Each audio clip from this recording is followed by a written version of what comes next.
Good evening, Dude79 here. Just doing a quick mic check to make sure it doesn't sound like a fucking robot or anything else. Hopefully it sounds good. Hi, hope you are all having a fantastic Wednesday. Ahoy, ahoy. Ahoy, Malloy. We'll be live in just a moment.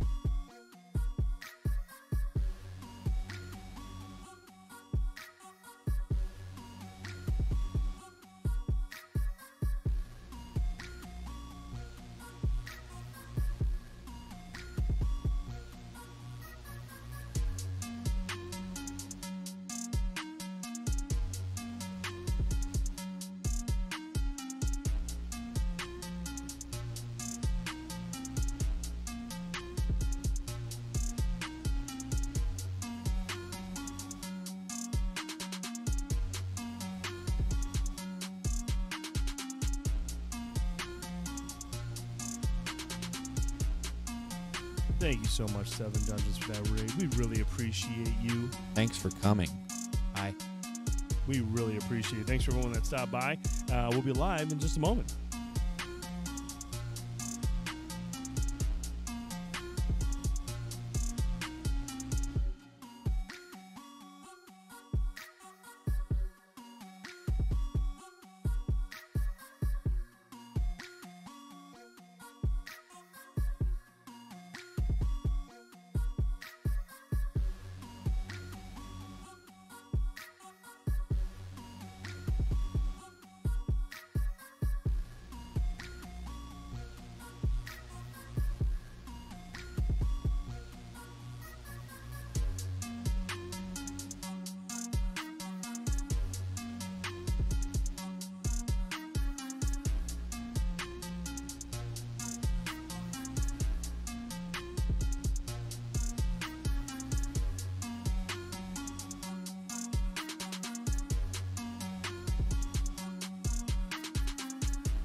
Welcome to another edition of Banter and Babble.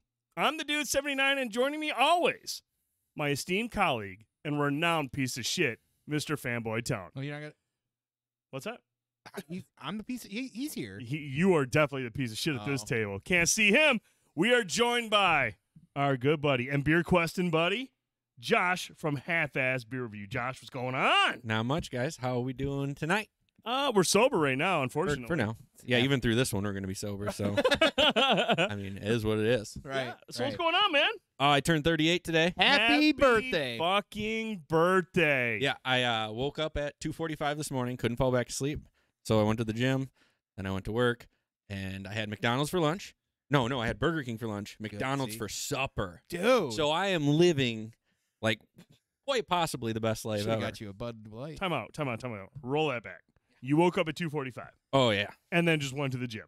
Yeah, 3:30 rolled around, and I didn't fall asleep yet, so I'm like, oh, I'll go hurt my back. God, I wish I had your willpower. Yeah. If I woke up at 2:45, I would just assume I got to take a shit, and I would go do that, and then I would just go back to bed. Yeah. Yeah, you rub one, but I mean, yeah, whatever. yeah, I mean, dude, I could do a lot of things. sometimes that does help fall asleep. I could do a lot of things, that Dude. included. Right. The Yeah. endorphins. And I'm not. I could do a bunch of things, and not once am I going to go. Let's see if Planet Fitness is open. Yeah. Yeah. Like, Oh, wow, dude, that's 24 hour. That's fucking dope, man. 24 hours. That's And- dedication. I did watch my daughter's first ever soccer practice. She's 4 years old, and I saw a little hand-eye coordination there, and I got really pumped. I was like, "This is gonna go good. I can live my life vicariously through this little one right here." So things are looking good. That is awesome, dude. Brittany says, "Happy birthday, Team Aries." Woo woo! Which is funny because I brought that up with you recently. I'm like, that's why we get along so well. Me and you? Aries and Aries. Oh yeah, hell yeah, dude. Yep. Wow. Liam's Tell me- birthday. Yeah, that's right. Liam. Little Trick was yesterday. Happy Little birthday, Trick had Liam. his birthday yesterday. Ethan's birthday was yesterday. Dang. Or Nice. Brittany- Monday. Brittany's was this past weekend. So everybody, Tell me, man, man. look at all these They Aries come in up waves, here. man. They come in waves. Yeah. You guys got to stick So together. do I. If it's Saturday night. I dig it. I dig it. So, Josh, I mean, well, what have you been up to, man? Well, first of all, Josh, tell the people who the fuck you are. I am Josh of Half-Ass Beer Review.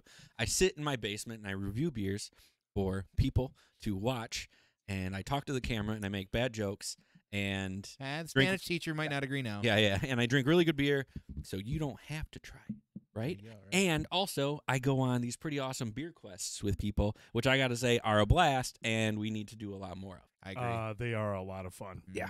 But we might have to rethink things a little bit for future beer quests where we don't hit up 2 establishments in the same day, or make it a restaurant bar combination Yeah. as opposed to restaurant. Or just figure out which one you really care about the food the most, maybe.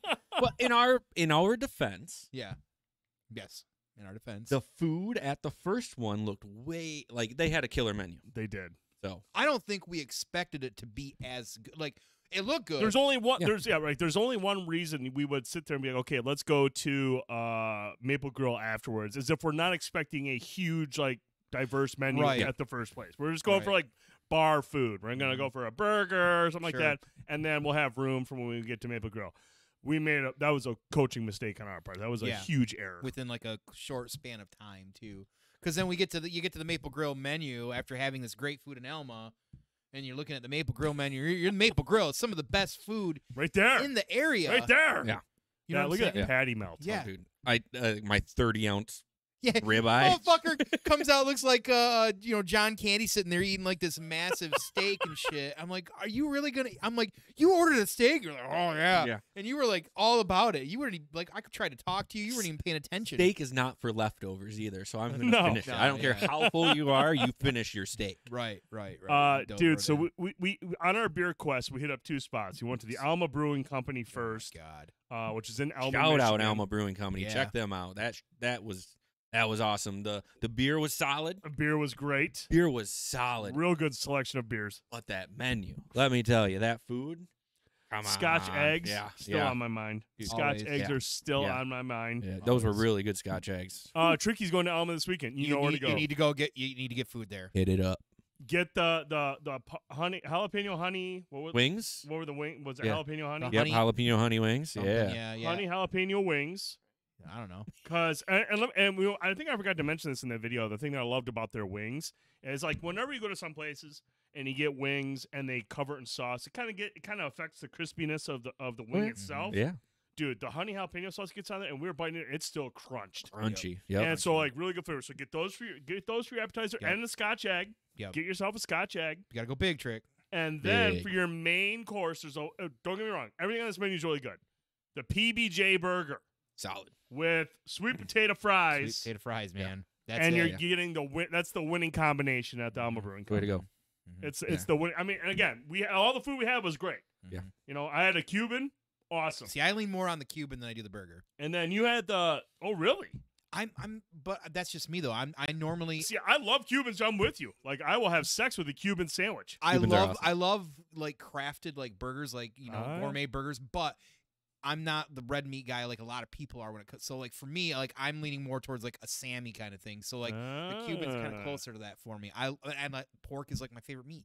Dude, I made a Cuban last night. Fuck Nice. off! God Dude. damn it! Where's ours? He said he was gonna make us one. Dude, Sunday, Melissa went to the store, and I told her to get a pork shoulder. And I thought she was just going to get like a little 1.5 pound one small, and she gets like a 7 pound one. Yeah, you have it the whole week. I was like, oh shit, we're gonna have a Yeah. lot. So, for Sunday we had something, and for Ethan's birthday party on Monday, I made barbecue pulled pork sandwiches. Right. And so I was like, yesterday going from work, or before I head home from work, I'm thinking, I'm like, man, what do I want for dinner tonight? I'm like, I have all this pulled pork, and I was thinking, man, you know what? I would like to make a Cuban. So I stopped at Kroger. I got some boar's head ham, smoked ham, some Swiss cheese, and some pickle slices. Went home. Oh, and I bought some of their some sourdough bread that they have in the deli over there. Yeah, that's all. Dude, I put that whole thing together, man. That Cuban, and put that pulled pork on there with the ham. Dude, Piece of I've made shit. sliders before with the Hawaiian rolls. Yeah. And then you put the ham, the pulled pork, the Swiss cheese, Yep. and then you take the Dijon and you put it on top of the bun, and you put that sucker in the oven and you with bake pickles it too, with and you bake it and get that all melty and gooey and warm. Take it out and you just cut them up, and then you stuff your face full. Christ, I'm not even hungry. You guys made me drool. So, anyways, back to that's Alma Brewing Company, Yeah. which was fucking awesome. Great beers, good food. Food. And we're like, okay, look, hey, we still got to hit up Oracle today, but we're going to stop at Maple Grill.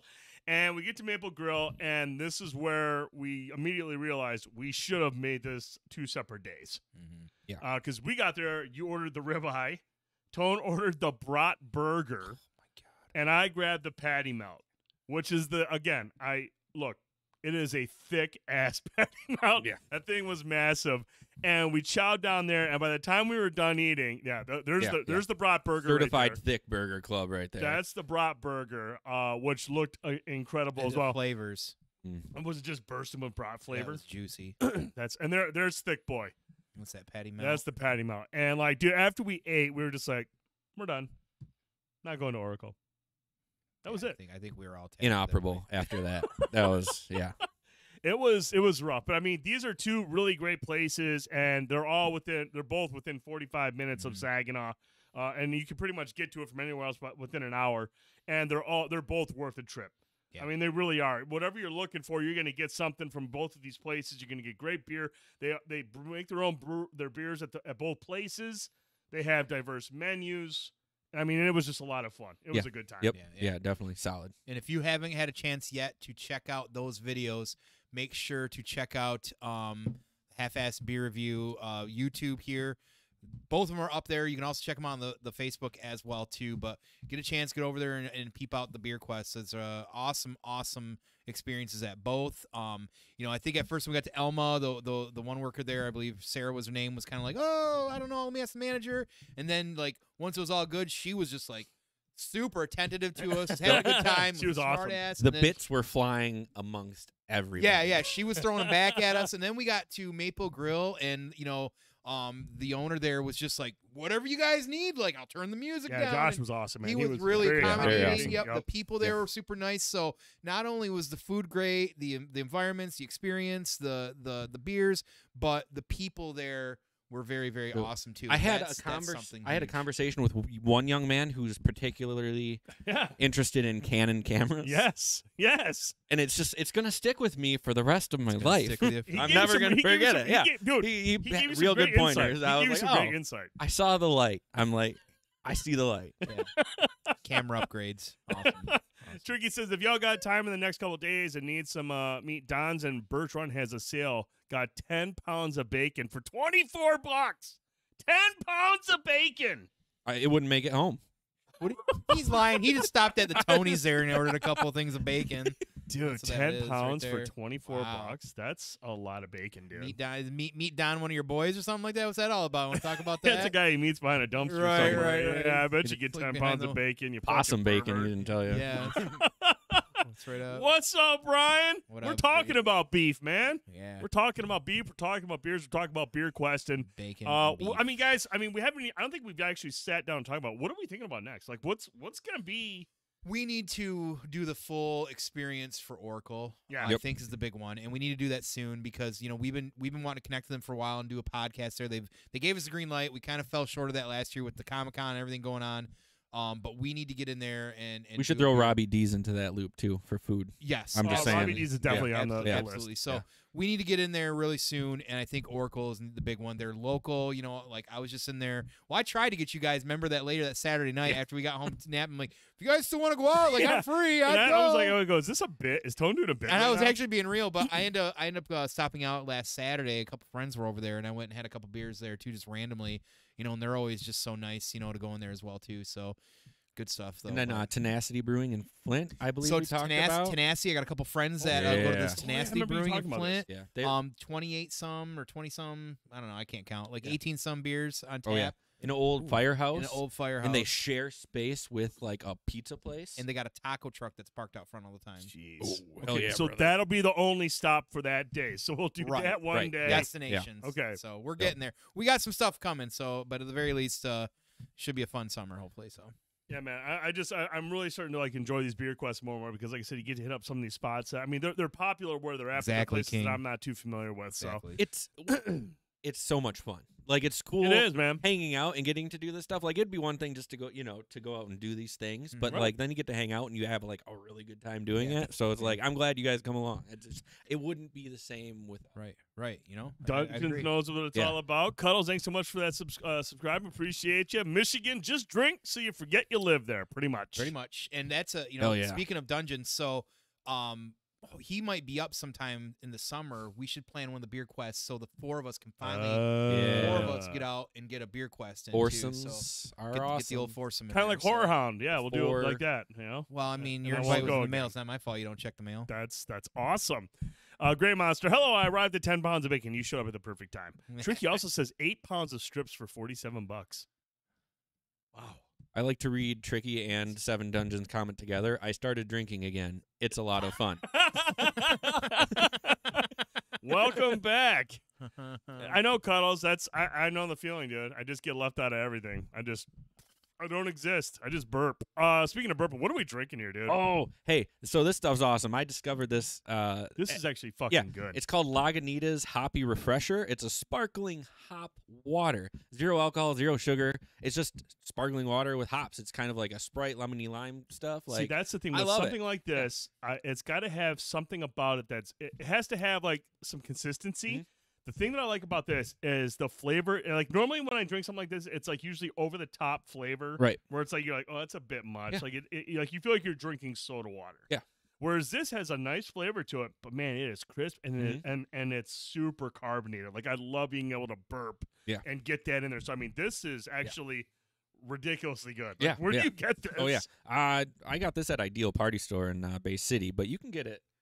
I'm not sure where else you can get it, but I love this stuff. This is confusing me for one, because it's good and refreshing. Because I love a good sparkling water, but this here's so far my favorite thing.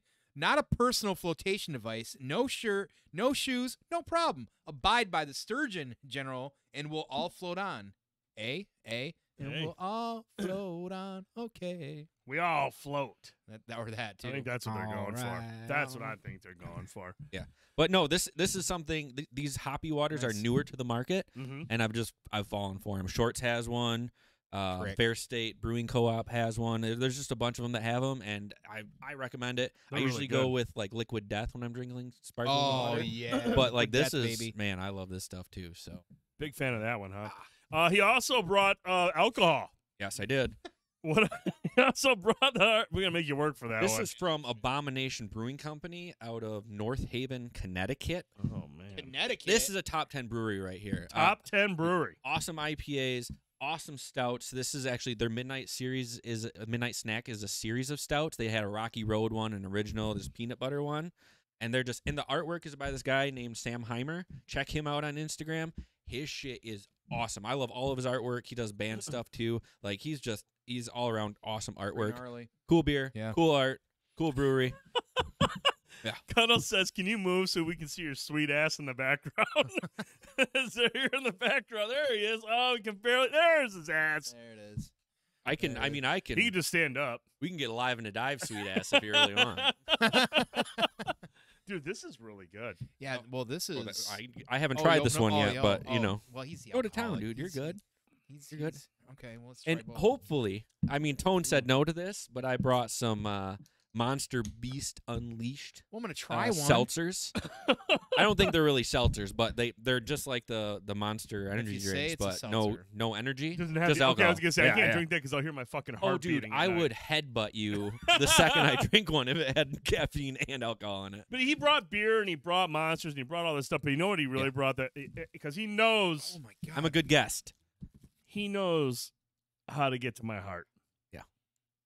Because Tone, if there is anything Yeah. that gets me just all excited, Mm-hmm. it's just a nice cream pie.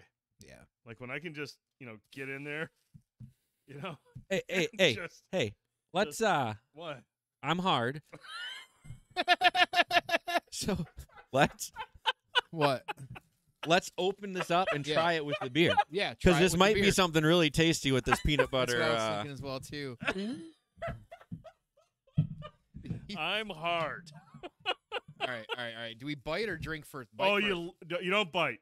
Drink, bite, drink. You get in there with your tongue. You don't bite. The last time he ate one of these, he just took them apart and licked the center part. It's gross. All right. Oh, that beer is good. That beer's very good. It's 14 fucking percent. Oh. Only for you, boo. Ugh.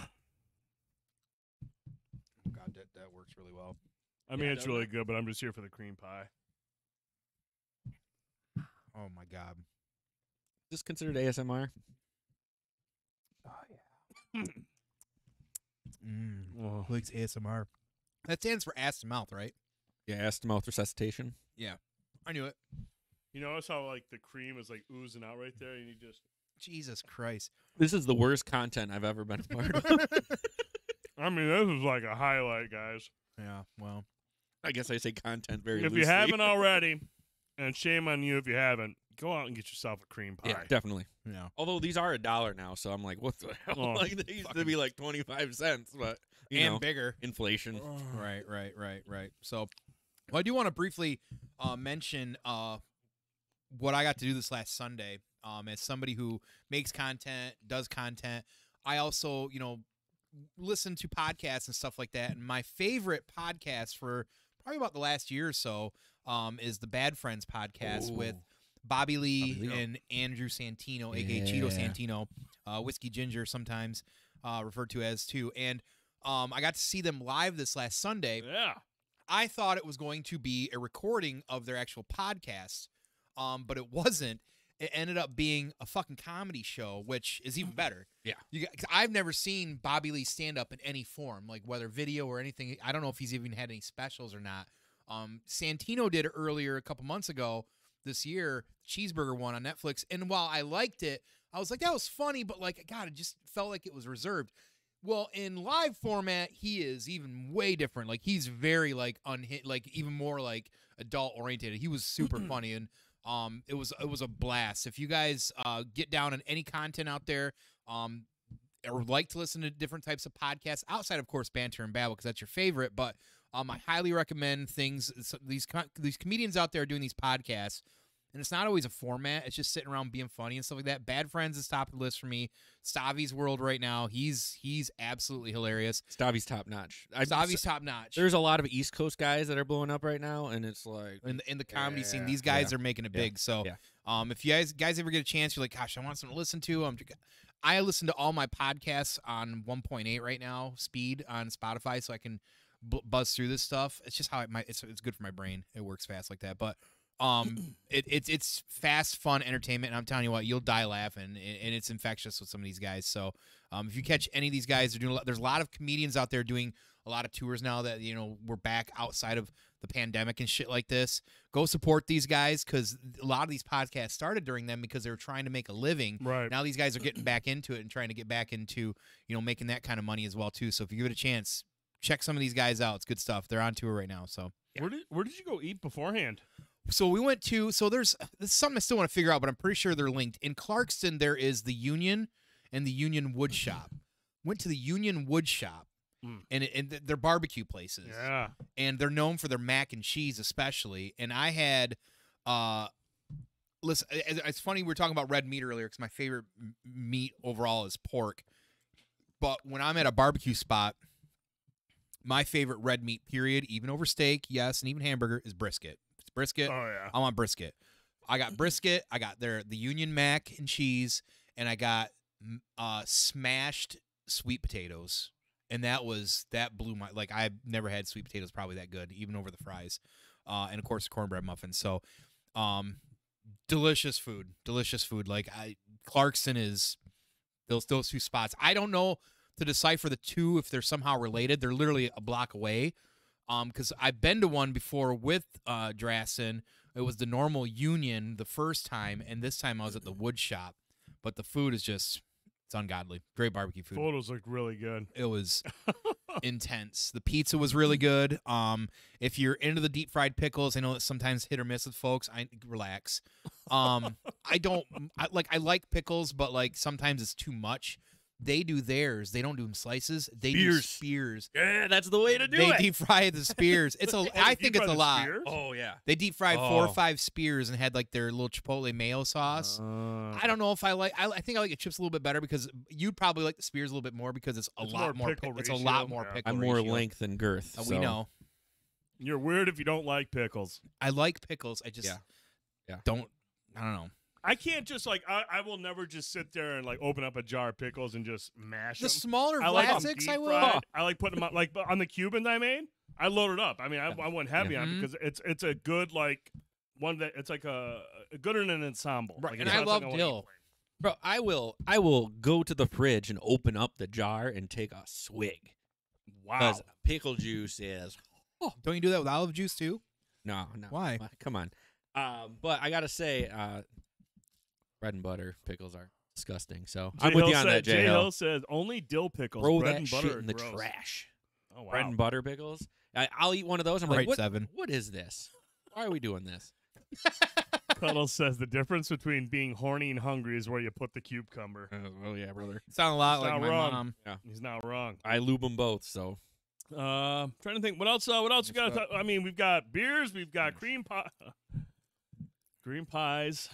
put mine on my lap. We talked about the beer quest.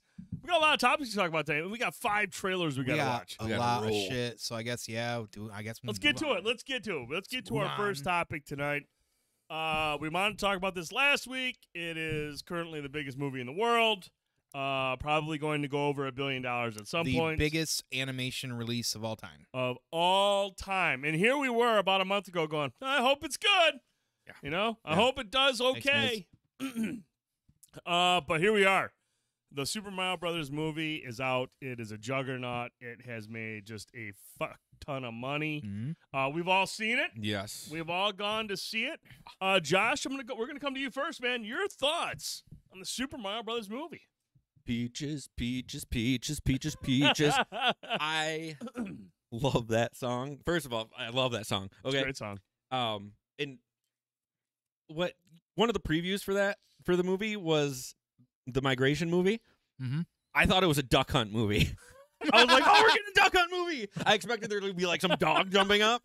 That'd have been. Yeah, I was like, this is gonna be sweet. That's fucking funny. But yeah, I loved this movie. I took my 12-year-old son, and okay, so the opening scene, very awesome. And as soon as like the Koopa with the wings opens his wings, it's like total like Legion. Like I was just like, oh, it had me hooked. Right. Yeah. You know what I mean? Like I loved all of it. It kept me hooked the entire time. Put stuff out there that's gonna make my kids like the same stuff I do. We Right. talked about this earlier. yes. Yeah, and I was just the Jack Black was phenomenal. Bowser, all in. He was incredible. He was really good. I'm a huge Charlie Day fan, so I was just pumped to hear him. Yeah, dude, I love Charlie Day, man. Wanted more. And I want a little bit more. Yeah, and I absolutely. love the personality that they gave Donkey Kong. I really do. Did you? I was all about it. I was like, this is awesome. I was all in on Rogan's Donkey Kong. I can agree on the personality. I can't agree on the voice. Oh man, come on! I thought it was great. I mean, it was Seth Rogen. That's Right, my yeah, pride. it is, but you know, Go on. No, go on. no, you're good. I just feel like hurt my feelings.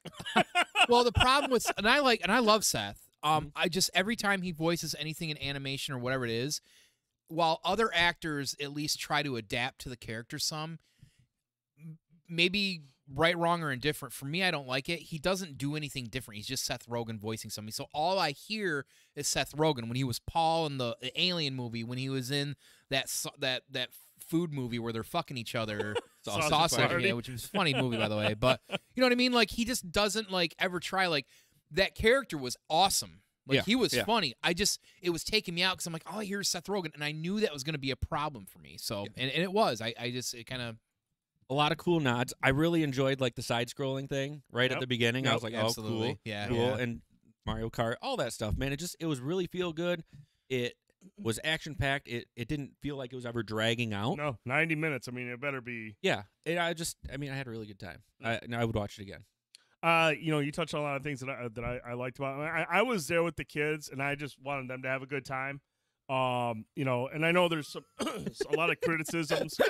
But I'll say Seth Rogen went to the same acting school as Kevin Hart, The Rock, Ryan Reynolds. You pretty much, I would say Ryan Reynolds can branch out a little bit more. Yeah. He's done some smaller films where he actually does a pretty decent job. But everyone else, I think, Cuddles is pretty much a lot of typecasting on that. Yeah. There's not a whole lot of range, at least. But I mean, based on the material they've been given, I think they're giving that material on purpose too. Like, we need you to just be The Rock. We just need you to be Kevin Hart because that's what everyone flex wants at to the see. screen and.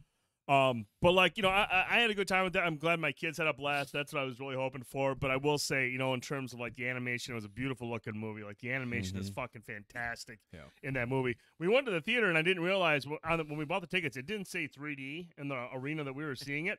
And as we're sitting down, it says put on your 3D glasses. And I'm just like, somebody left that slide there and they shouldn't have. And all of a sudden it gets to the first trailer and everything's blowing. I'm like, oh fuck! So I had to go back out and get the 3D. Actually looked really, really good in 3D. A nice 3D movie. It was Anderson's first 3D movie, as well as Ethan's. And dude, watching Anderson just sit there and go like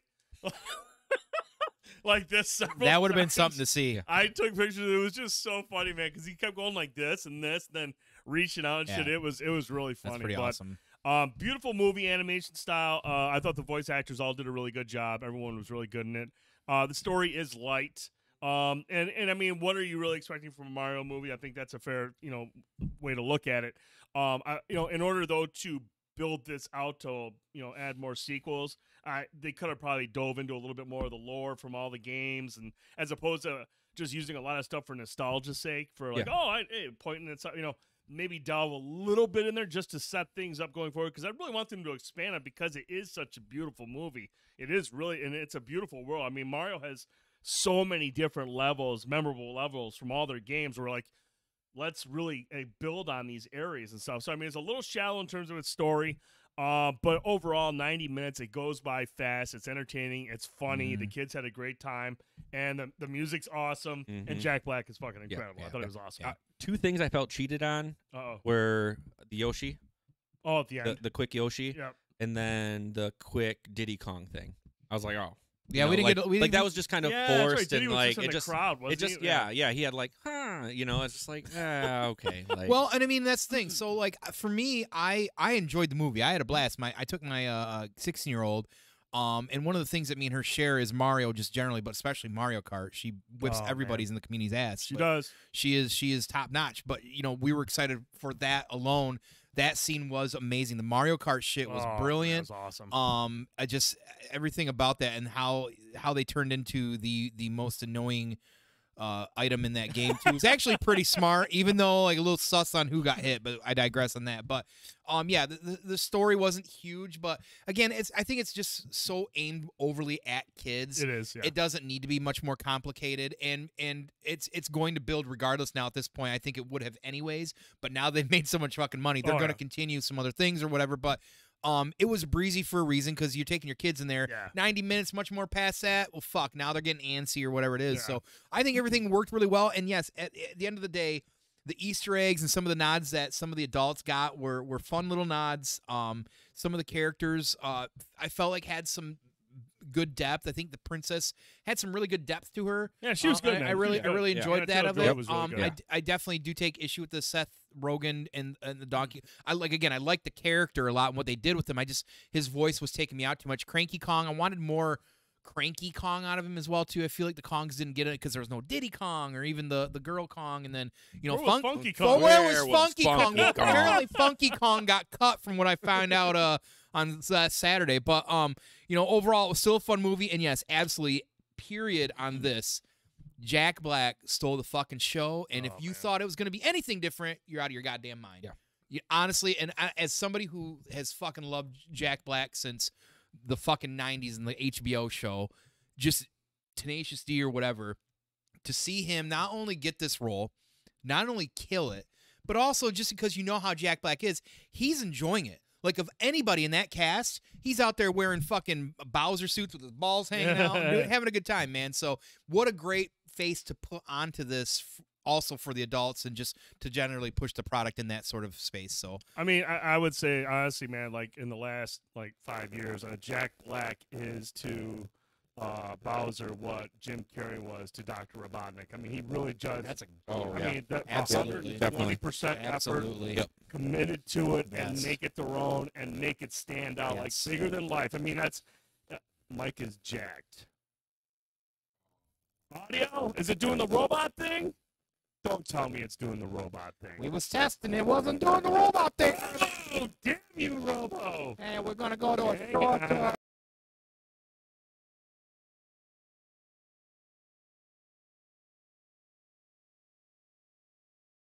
It's up.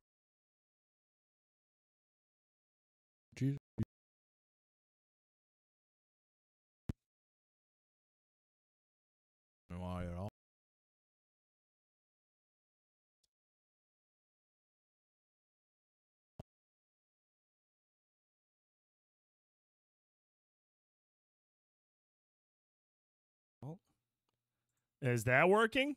Hello. How's that? Hello? No.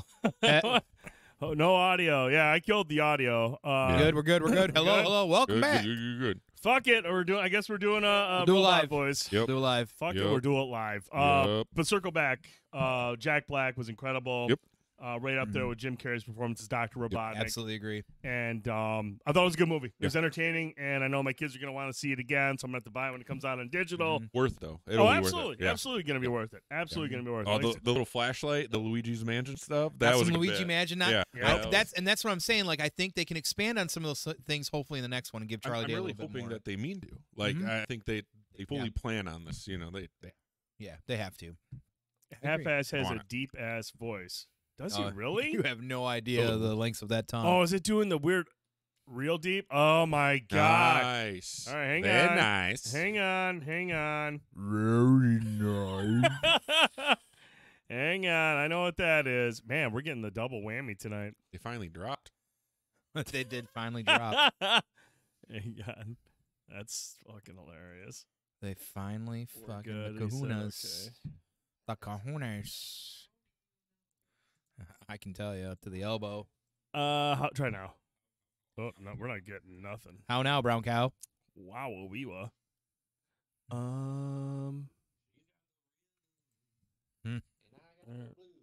Stop it. Hang on. Man, it's been a hot minute. We're gonna kill Puddles the mic. did mention evil.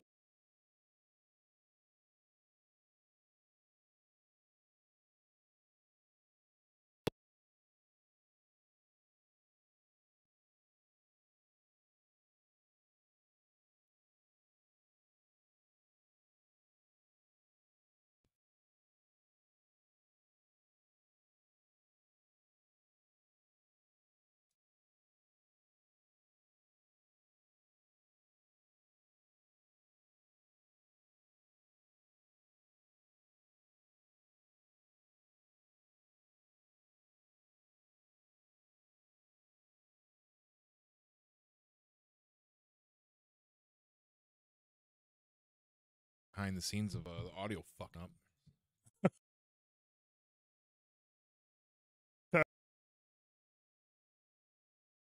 Man, wow. Just nothing working. Go ahead, try it again. Try it again. Wow.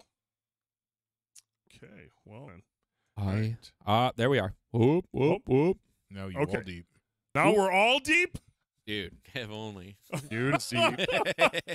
Hey, Tricky, that's never been said in the history of ever. Hey, I mean, he's not wrong. He's not wrong. Yeah. You know what? Let's try this. Trick. If we hit up that tenacity, we should Trick. get Trick to stop. Trick can come over, yeah. He's drinking now, and it's a lot of fun. How's that sound? How's that sound? How's that sound? I'm good now. Everything's good? Tone is good now. Just go deep. I fixed it. Go deep. Did I fix it? I fixed it. Yeah. Yeah. Yeah. Fuck yeah, dude. Yeah, good. All right, let's move on to the next Good, one. good, So good. everyone likes Mario? Yeah. Fuck yeah. Tone, eat Something like that. cream Buying pie. a new soundboard. Lick the cream. No. I'm just enjoy it all. Enjoy it all, Oh my dude. god. Oh my god. Oh my Lanta. That Oh, was wow. now I'm hard. All right. Up next. Tone. Did you see you didn't see Renfield, did you? You did. Okay. Spoiler. Spoiler Yeah. free. Yeah. Keep it spoiler free. Tone, probably one of our most anticipated films of the year. Renfield came out this past weekend. Renfield. And we went and saw it, and we had a good time with it, dude. But, I love Nicolas Cage, and I love his commitment to his roles. And especially in this one, we knew going in that this was a role that he's always wanted to play. It's one of his top 3 roles that he's ever wanted to play. And by all accounts, dude, he knocks it out of the park in this movie. He is the reason to see this movie. And I mean that not only as praise to him, but also a criticism to the rest of the movie. He is the reason to see this movie. If Nicolas Cage is not in this movie, it simply doesn't work. Correct. It simply doesn't work. But Tone, I'm going to come to you first, man. Your thoughts on Renfield. I think you and I have similar thoughts on it, but I think you enjoyed it just a little bit more than I did. I think at the end of the day, as you said, in every scene that Nick's in, you can tell he wants to be there. He's having a blast. There's a conversation in the apartment where he confronts Renfield at one point that was just like, and we looked at each other when it was done like, holy shit, like that was near 10 minutes of full-on awesome Nick Cage. Oh man. And he had some awesome scenes. Like it was lighthearted. It's definitely kind of like this horror dark comedy. There's a lot of things going on in it that I don't think we get a lot of, but also works in the right. Like this worked. But I think where it fell the most short for me overall is just kind of the story. Mm-hmm. Like, yeah, absolutely. Honestly, like even Nick Holt and even Awkwafina to some, like you could tell, like I feel like these people were committed to their roles, but some of the dialogue and the story was just kind of like how it was interwoven just didn't really fully keep you engaged in that sense of it. Yeah, no. Like I didn't really care a whole lot about the story, what was going on with Awkwafina and her character. Like, it was almost in some weird way, as goofy as it sounds, because the story was lacking. It was almost like they were trying too hard with some of those elements. They really were. And it wasn't needed. You just need to somehow figure out what's going on with Renfield and Dracula.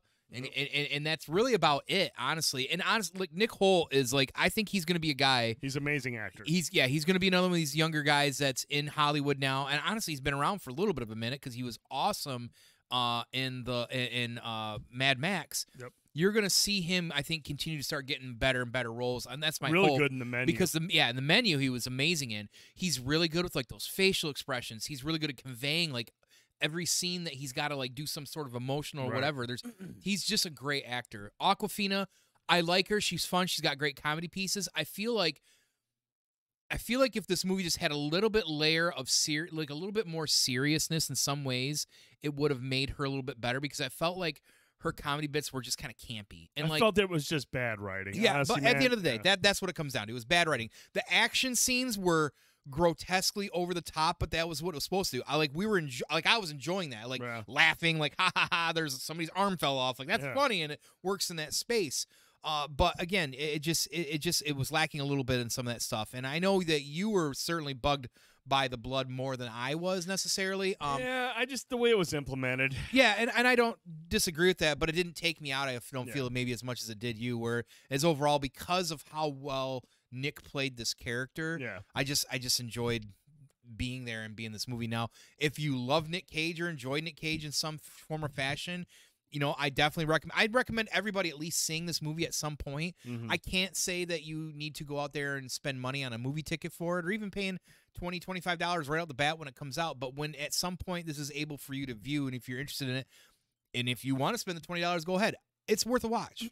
I don't think it's one of these movies where I'm going to say I'll never watch it again. I would watch this again and enjoy every minute that Nick Cage is on the screen. Yeah.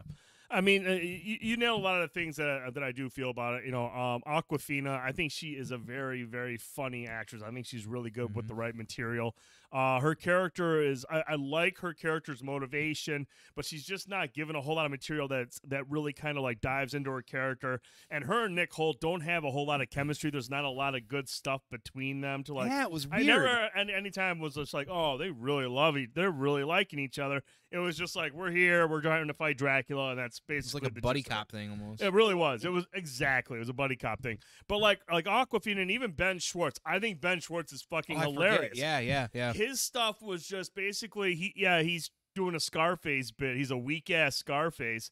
But again, it's just like he's just yelling, and nothing that he's yelling is particularly funny. He's great with comedy bits. They could have utilized him with they don't utilize him at all. And again, all. like if you want to have him being a very animated character, very over the top character, cool. He's got to be saying funny shit.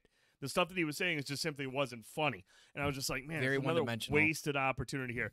And then you go back to the action. Like look, we've been spoiled, okay, with John Wick movies. We've been spoiled this year with action with John Wick, and yes, this movie does have some big time action. But I do feel like it's a little bit more sloppy. I don't feel like it's as well choreographed as something like John Wick, even though it's trying to do action like John Wick. And then, you get to the violence. Dude, I'm all about dismemberment, okay? And there's some really good practical effects. When the arms are coming off, practical effects. But it's when they go into post-editing and just throw on this tomato juice blood effect. I was just like, dude, you could have just done a little bit less. Had buckets of corn syrup coming out, and I would have been content with that. It just would have looked a little bit more cool. That's good. It's violent, it's bloody, but it was just so like splattery. Like I felt like I was watching some kids play Splatoon. Like it was just kind of like and I think everyone was just like, that's a bit much. Yeah, they wanted it to be over the top, and I get that, but I agree with you. Like it just the fakeness of it just looks fake. And when you got home that night and did your reaction to that, I thought your reaction was fucking brilliant. Like that was like that spot. If you guys haven't seen his reaction of just him coming out of the movie, I mean, it was pretty spot on. The best way that you could put that in under a minute for that. So, but yeah, the blood, yeah, it's. And now I gotta wonder, dude, how much money do they spend on the blood? Because Renfield, by all accounts, is on its way to being one of the bigger bombs of the year. Other than, this is crazy to say, Dungeons and Dragons, Honor Among Thieves right now is the biggest bomb of the year, which is fucking crazy to me. Criminal. Because the movie is so good, and I thought word of mouth would have carried that thing on to multiple weeks. But, we talked about that at the beginning of this month or late last month. There's a slate, an onslaught of movies coming out in April. Like, it is chaos in April right now. And so when Mario came out, that pretty much destroyed any momentum that Dungeons and Dragons had. Well, and anything, because you want to take one or two people to the movies. It's expensive to go see.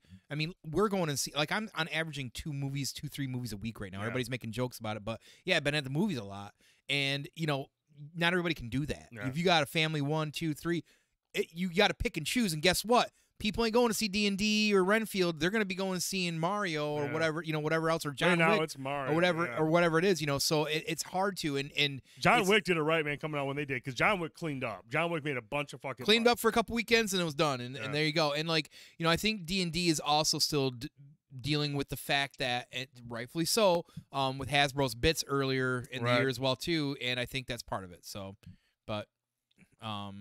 I heard D&D was great, but it was always a watch from home movie. No, and I get that. I mean, going into it, I would have thought to myself, it's probably something I could wait for. But after seeing it in the theater, I'm like, I'm glad I saw it here, because it is a bombastic movie.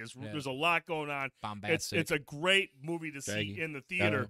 It just sucks because it was so good. Every part of it was like, there was just so much to enjoy about that movie. And it is going on to be probably the biggest bomb of the year. Like, in terms of, like, it's not going to make its money back. And dude, that will directly impact whether or not we're going to get a sequel. I mean, we're sitting there after we saw it, we're just like, you and I and Drass were in a signal going, man, they could really build on this, make a trilogy out of it. I mean, it is that good. Well, here's the only hope that I have for that. One, Hasbro's got pretty fucking deep pockets and money. They literally, because they sell toys. That's like, 90 plus some percent markup on when you're making toys on plastic molds. So I still have faith that after it comes out, maybe digital sales do good and give it some renewed hope. And now that Hasbro righted their course, made the nerds and all of us happy again, you know, and those that saw it will finally see it and be like, you know what, hey, we want more. Maybe they'll get more. I guess we'll see. I'm hoping that's the case. D&D hits digital on May 16th, so I'll be buying it because I want to support this thing, man. So. I really want this movie. Did you see D&D? No, but maybe for sure. maybe Amazon Prime will step in and make a great series. No. You want them to stay the fuck away from the D&D. No. But, I mean, going back to Renfield, for some reason, had a budget close to $70 million, which is fucking astronomical. I mean, for a movie like that. How much did Nick Cage get? That's the thing. Like, I love Nick Cage, and like Nick Cage is a great actor, but Nick Cage doesn't draw like he used to. I mean, Renfield made just short of $8 million this past weekend on almost a $70 million budget. Dude, it ain't gonna increase over the next couple of weeks. It's gonna be less. So and I mean, even that, dude, even if that hits digital within 3 weeks, usually Universal will drop their movies 3 weeks. That's gonna be a real tough. That's gonna be hard for that movie to make any money back. So that's gonna be another bomb, and it just sucks, man. Because again, I love Nick Cage and I love his performance in this movie. I feel like this movie is for diehard Cage fans and anybody else that's looking for like, you know, Universal to like dive into the MonsterVerse again or something like that. You're not gonna get that from this movie. It doesn't dive deep into the lore, even though it pays respect to a lot of the actors, Bela Lugosi and Christopher Lee, that came before Nick Cage playing that role. It's just, I feel like this is a one-off type of movie. But, yeah, it's just, it did not make, it didn't do very well at the box office, and there's just no way this thing's going to come close. But, man, how much of that fucking budget was spent on that shit-ass blood? There you go. Thanks a lot, I mean, there's a lot of CGI in that movie, and it's just crazy that could be the bulk of that price tag. So, Cuddle says, the only movie I've seen at the movies this year is Puss in Boots. I heard that movie's awesome. That movie, I bought that movie on digital. Yeah. My daughter and I watch that movie all the time. I've heard that movie's fucking awesome. Yeah, it's actually pretty solid for Puss in Boots. I enjoy it. Yeah, King Cuddles. Right. Cuddles says it was great. Now look, when Cuddles says something is great, that says something. Yeah. Because Cuddles can be a very, very harsh critic. He's very difficult to please. Next time, be invited to the party, King Cuddles. I went to a 6-year-old birthday party. I hope you were invited and it just didn't show up to some 6-year-old's birthday party. Oh, man, are those hot dogs on the grill? Is that clown tying balloons together? I want to go. I hope you were invited. I see some whiskey out there. All right. But overall, man, like I enjoyed it. I mean, it's 90 minutes. It cuts to the chase. The story is very breezy, and I think, Tony, you summed it up best. It's a lot of throwaway plot devices just to kind of keep shit moving forward. But, man, when Cage is on screen, there's a particular scene in Renfield's apartment where Cage just goes all out. I mean, the range of emotion, like he's all over the map from different types of, like, emotions. And, like, I remember just looking at Tone going, this guy is just a master of his craft, dude. Yeah. There's nobody that can do what this guy does. Right. And I appreciate that much about him in this movie. Like, he's fucking awesome. And this movie simply does not work without Nick Cage in it. No. Correct. So Correct. And he can eat a peach. He can eat a peach for hours. Listen, I heard. All right, so today I saw this cool little clip. All right, so 9/11, right? Right. I never forgot. Okay. Go on. Well, there was an individual who was so deeply traumatized by 9/11 that he was going to see a therapist, and he started writing music. Right. A man by the name of Gerard Way. I don't know if you know who he is. Name sounds very familiar. He started the band My Chemical Romance. Romance. Yeah, I was going to say My Chemical, right? Okay. Yeah. All right. A woman by the name of Stephanie Meyer was inspired by My Chemical Romance to start writing books. And she wrote what series? The Twilight series. A young man started writing fan fiction about the Twilight series, which was then morphed into what? Shades of Grey. So 9/11 is directly responsible. It's like Kevin Bacon, 6 minutes, whatever it is. For 50 Shades of Grey. Holy shit. 9/11. God damn it! 9/11. Review 9/11. Was an inside job. Mike, hang on, guys.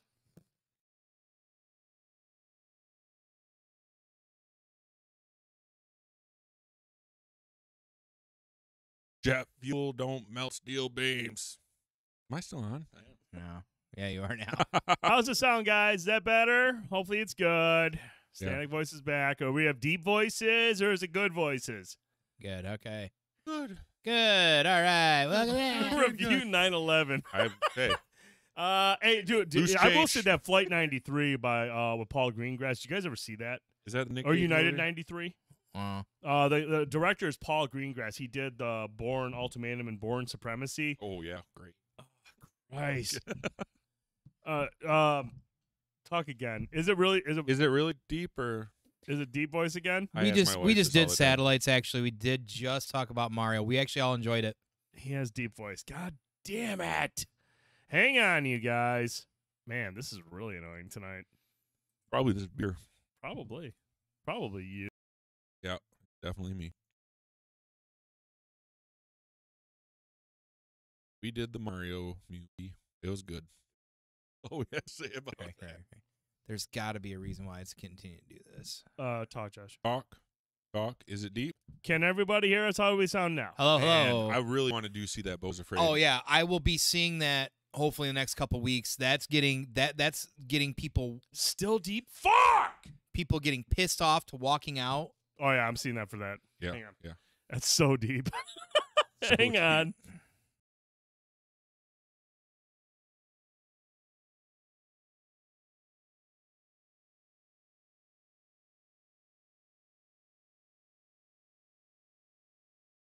Maybe you should The two, oh yeah, that's only two though. dust it up. You know, do a little cleaning. Testing. How's that? Hello. How do I sound now? Is it still shitty? Am I? Do I have to blow a gasket? Am I deep? Throat? Deep throat?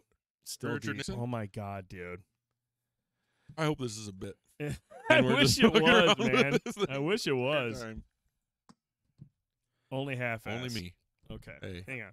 Someone's got to do it. Should I turn it on and off again? The mic. Hang on.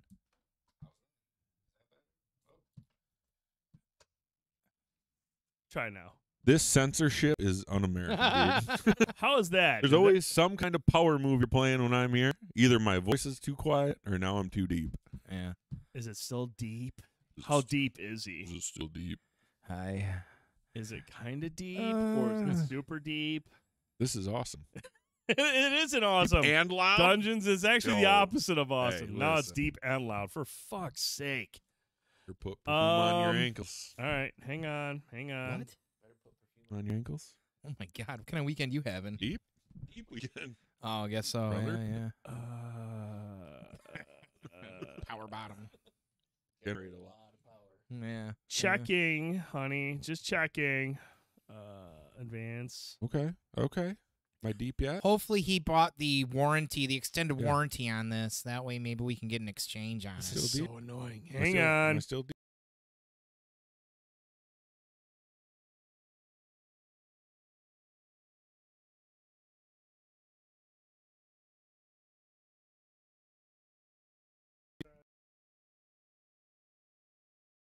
All right. So Get go Matthew's band song. properties. Oh, hold on. I think are we working? Is that a lot of Dave Matthews hate here? Does Don't- this work? If you like Is Dave this thing Matthews, on? Hello, don't, hello. don't tune in. Or do I have to just seriously break everything on screen? Pack up your skirt a little more. Now, dude is deep. Fuck! Show the world to you. You're This is insanity. This is- Dungeons, fix my shit, bro. now, dude is deep. I wow. am deep. Yeah, Panda. Is this yeah. is this a Chris bit? Is he being a Chris? Oh shit! This is weird. I really don't know. I mean, it's deep to me. it's always deep. I have returned to B&B being broken. I have not missed much. Shit, since. I'm out. I'm out too. You guys do the show though. I'm out here. Hang on a sec. Hey, I'm still deep probably, but shout out to Seven Dungeons for putting up with Tone and I when we went and saw him a couple weeks ago. The bits were heavy, and the thumbs were small. Yeah, awesome. Oh yeah, I think Saturday morning he was like, "What the hell are you guys still doing in my house?" Cool.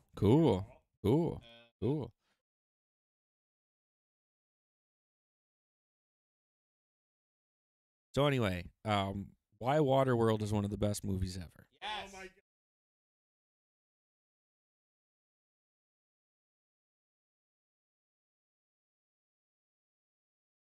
Cinematic masterpiece. Right? And honestly, who in their right mind would ever think that all the ice caps are going to melt and the world's going to be covered in water? Test. Yeah, I mean, they Am I flip, still right? deep? You know, Am I still deep, Deep. inside HBO? Is I'm it- good. You're he's good. We're good. Okay. We're Okay. How's Tone? How do I sound? All right. Sound like an asshole? Does he sound like a little Nope. Good. Okay. good? Nope. Good. Everybody good? We're good? Nope. We're good. All Nope. right. Tone sounds nope, or he's good. Chris, Fuck. he's being a Chris. Where are we at here? We're going to trailers. Yes. I need Cause my headphones. Damn it. Yeah, you need headphones for this. You need headphones. All right. So Renfield's good. Yeah. Turn the To a beat up in my degree. headphones. We have 5 trailers. I have no idea if our mics will last, but we'll find out. We'll find But out. we're going to jump in. We have 5 trailers. Tone, last week, Star Wars Celebration went on. Or maybe it was 2 weeks ago. It was a while ago it was now. about 2 Fridays ago. 2 Fridays ago, Star Wars Celebrations Weekends. came out. And one of the biggest trailers from Star Wars Celebrations dropped. One that you Oh, were really God. excited to see. Oh God, yeah. Let's jump into the Ahsoka trailer. Something's coming. Something dark.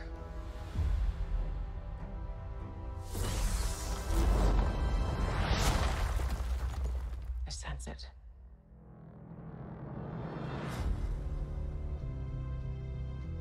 This is a new beginning. For some, war. For others, power.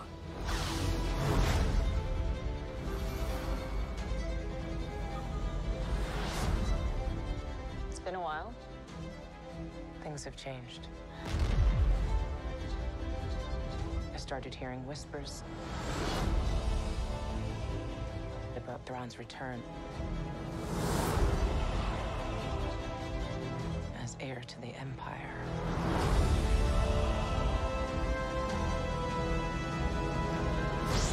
We have to prepare for the worst.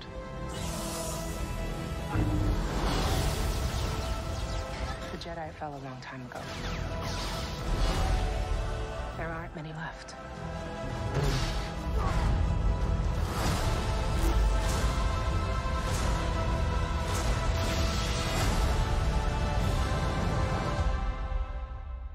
Perhaps it is time to begin again.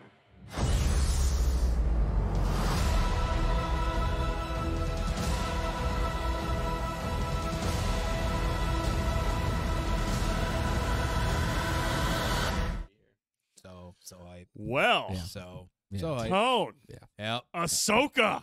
6 to midnight, even when that starts. Yeah. Every time. Yeah. No, Fail. no I've kink watched- shaming here. I've watched that probably 6 times. Yeah, I'd imagine. That was, dude. That was Analyzed. that was a hot trailer. That Yeah. was a hot trailer. That There's- was a really, really well done trailer. And as soon as we saw Thrawn, immediately I had to go to you and I had to go to Trick just to make sure Trick was okay, especially. Yeah. I was like, "Are you okay?" And you were just like, "Dude, did you hear what she said?" And I go, "What'd she say?" And she was like, "The heir to the throne, Heir to the Empire. heir to the Empire." And I was just like, "Man, these guys are losing their fucking minds right now, Yeah. Yeah. losing Yep. their fucking minds." But Tone, Ahsoka, your thoughts? The Prodigal Son gets his own series. He's writing, directing, and we found out not only is he doing this as we knew he was going to be doing, having full reins, but Dave Filoni is also going to be doing some movies to wrap up all the D plus current content with the Mandoverse that they're calling it.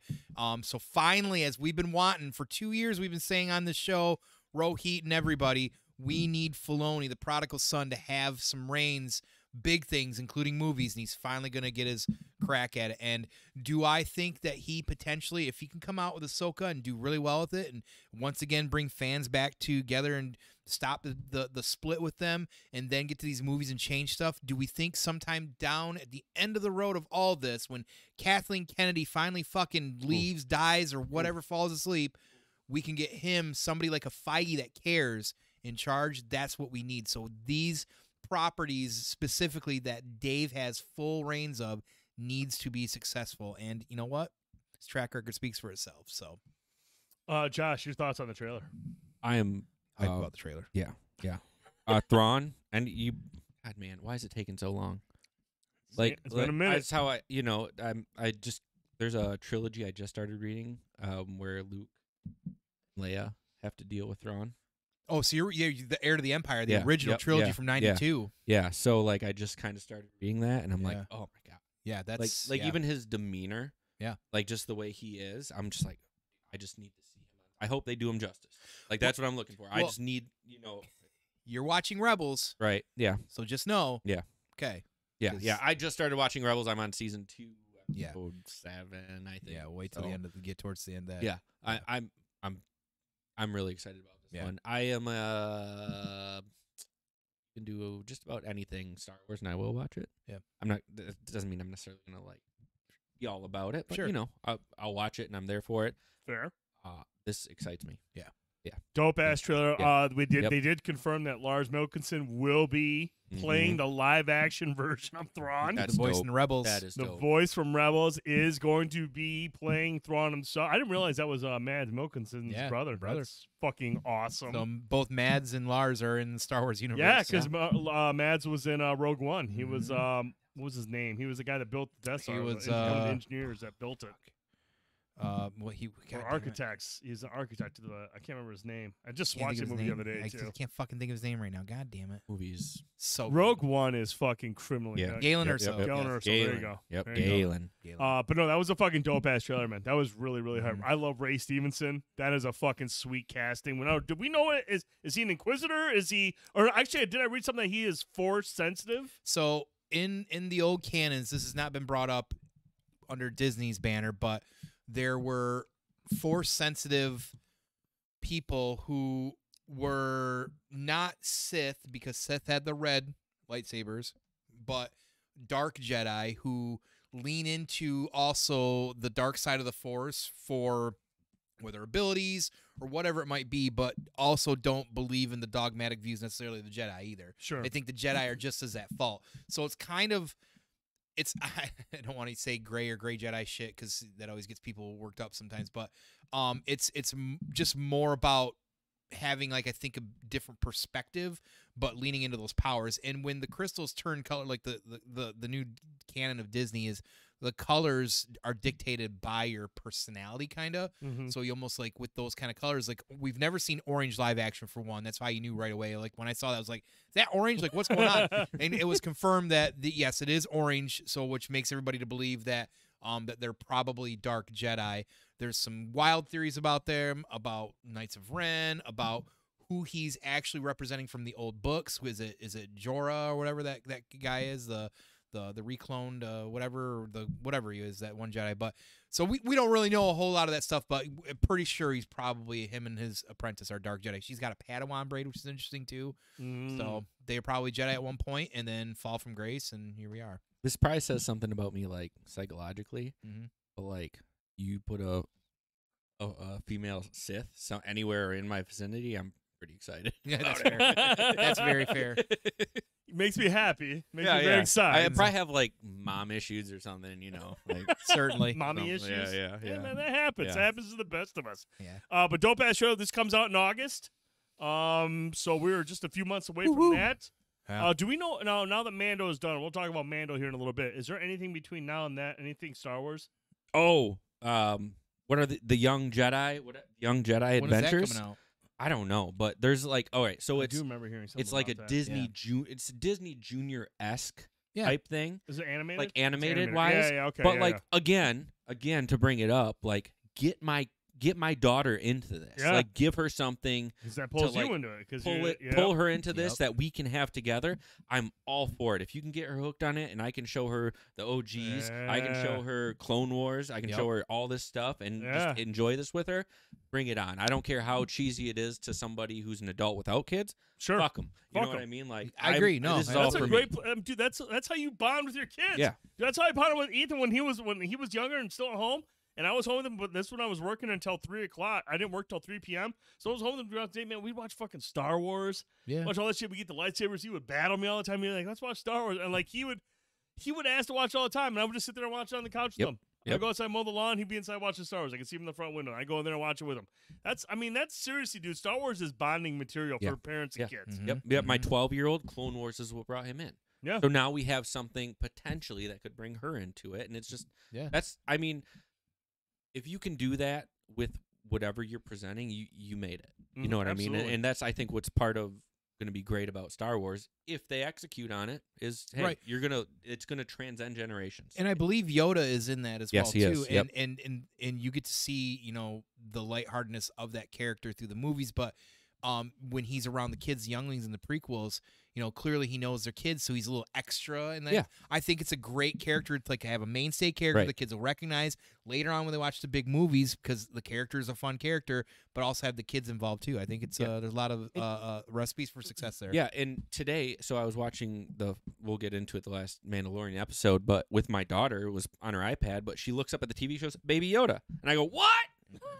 I'm like, all right, cool, awesome, like she gets it. You're she gets catching on, sweet, You got Drastin eye rolling right now, I'm sure. But hey, Drastin, you're a silly goose. You're a silly man. You're a silly man. He said, yeah. See, look, yeah, he knows. But I know, dope ass trailer. Excited for that in August. Huge, man. That's big. Yeah, like you said, Dave Filoni's baby. Yeah, let's go, man. Yep. Let's Dave go. Filoni's in charge. Yep. Cool with it. All right. We had some more stuff come out of Star Wars weekend. I wanted to run the Indiana Jones trailer, but I completely forgot about it. Instead, we're going to check out this trailer. I'm curious what you guys think about this. I watched it.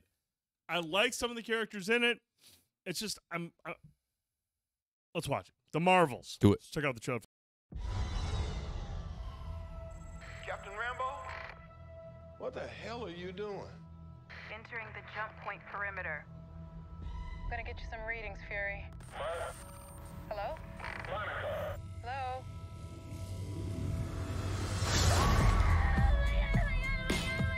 Captain Rambo?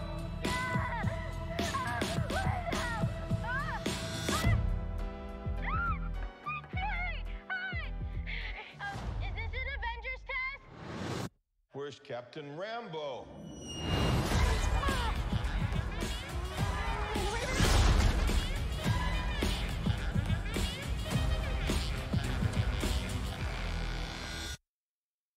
What the?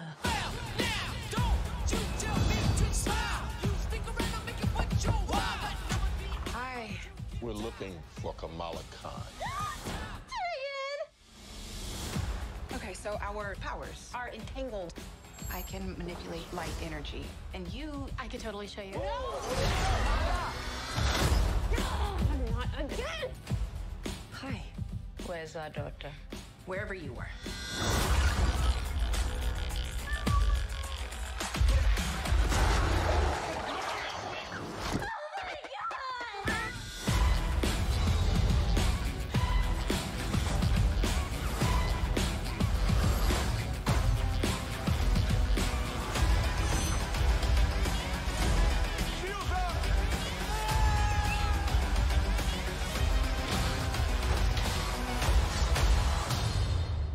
We're a team. Oh, no. We're not a team. We're not a team.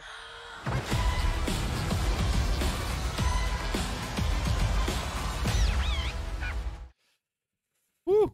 First of all, Mellifine, thank you so fucking much for that raid. We really appreciate that. Cheers. Bringing your community through means a lot to us. Thank you so much. Seriously. Welcome, everybody that is new to Banter and Babble. We are a weekly talk show where we talk about all things pop culture, whether it's video games, movies, TV shows, or wrestling, or whatever. We'll talk about it. And Wednesdays, 9 p.m. Eastern. If you can't catch us live, you can find us on YouTube. All of our VODs are there, or you can listen to us on your favorite podcast service. But of welcome. choice. Yes, welcome. Welcome. Thank you. Welcome. Looks like you know Cuddles, so you're in good company. Nice to meet you. Anyone a friend of Cuddles is a friend of ours. We true. really appreciate it. It's true. But gentlemen, the Marvels, that was a big trailer drop. I wasn't anticipating that. I didn't know if we were gonna see that. I didn't know it was coming that soon, I guess. I mean I suppose should have known, but I know I'm a rarity. I actually like the Captain Marvel movie, especially for the Flurgans. I know it's a lot all over when it comes. That's pretty split. I know there's a lot of back and forth. Allison Brie, Right, Brie Larson. Brie Larson. Larson. Brie Allison God, Brie. Wrong Brie, I know. Allison Cheese. I know. Allison Chains. Too much I see what you're doing here. Too much you of a grunge Community weirdo. fan. Stop that. Apparently Brie Larson was a mess on the set as well too, but I digress. I'm excited for this. I think there could be a fun dynamic here. I believe this takes place actually after Secret Invasion, so it'll be even interesting to know. Secret Invasion. Is then that yeah. actually? So the question is that going to be really, Nick Fury? Yeah. I was gonna that's say where it because gets I mean, good. you're Yeah, that's right. real One of good. our theories is that Nick Fury will die in Secret Invasion, but if all this kinds takes of place, stuff. Yeah. All kinds And of stuff. this is actually super exciting because next to like Civil War, Secret Invasion was like huge. huge storyline. It's like well, it came right after. Oh yeah, and it was just like you thought Civil War, and then Yeah. they just came out with this, and you're like, whoa, dude, like really? Yeah, Like this is yeah. what I have to deal with. Yep, This is yep, awesome. You yep. can't complain. Yeah. Yeah. I So think it's one of those things where I think a lot of people are really excited. They need to execute, and they need to make this as good as what a lot of us that's going to be remember the it being. biggest thing is execution. This Yeah. this has to be really done good, and it does bother me a little bit with the stuff going around about Brie Larson. Yeah. And Yeah. it's just look, she is talented as fuck. No one is going to argue that. She's no Some Jonathan do. Majors. I mean, there are some that will, but I mean, whatever. I just hope that it's not something that Fucking bleeds over into the performance. Mhm. Because I love everyone else. Monica Rambeau, Ms. Marvel, I think phenomenal, and Miss they're Marvel's up and coming. fantastic. They're up Yeah. and coming, Yep. and I Yeah. want them Definitely. to have success going forward. So I'm hoping that whatever's, because I mean, we've heard some stories about Brie Larson on set with this. There's some concerns there, but hopefully, again, it doesn't affect the overall movie. Trailer though, dope ass music choice. Yeah. Oh yeah. And I Beastie mean, look, Boys. it looks like Beastie it could be Boys. pretty entertaining. It's just like sometimes though, when you hear about these stories about things going on behind the scenes, it can bleed over and it can affect the overall product. Kind of what we saw with Mando. Yeah. We'll talk about that in a little bit. Mhm. But I want this to be really fucking good. Yeah. Because I do like Monica Rambeau and I do like Miss Marvel and I love Captain Marvel. I really want this to be good. I just don't want whatever's going on behind the scenes to kind of tarnish it a little bit. Yeah. I hope it has a very fun vibe to it. Fun, What they're it has to presenting be is, fun. hey, this is going to be a fun film. You're going to want to watch it. Right. And so that's what I'm hoping I'm getting when I go Right. to the theaters and watch. Yeah. Me too. That's crazy that it takes place after Secret Invasion because that does make me wonder, man, is that really Nick or is that That's going to be the fun part. I mean, I think that's going to be what's so much fun about it. I think if it's they going to do make it us right. look back on the entire Yeah. MCU at this Yeah, point. they're like, too. wait a minute. Yeah. Like, well, who? I hope it And has a lot of what made Miss Marvel so good. I Yeah. agree with Coz. I Yeah. really hope it has a lot of the DNA and a lot of just the appeal Mhm. and the vibe of Miss Marvel. Yeah. If that's Miss the case, Marvel. it'll do well. Mhm. And it It'll do opens really the door well. for Chris Evans to come back. Could do that too. Actually, do that too. Actually. Yeah, I mean, it does. Yeah. Now, Tone, this next trailer dropped right before we saw Renfield. Renfield. And dude, this trailer dropped. We saw Sir Davos from Game of Thrones. I was like, whoa, what's this? Yeah. Sir Davos is on a ship on the fucking ocean, and Dracula's running around. Let's check out the trailer for the voyage, the last voyage of the Demeter. Dracula. Evil is on board. Powerful evil. We call him Dracula. The Demeter, on charter from Romania to London. Shipping private crates. Contents unknown.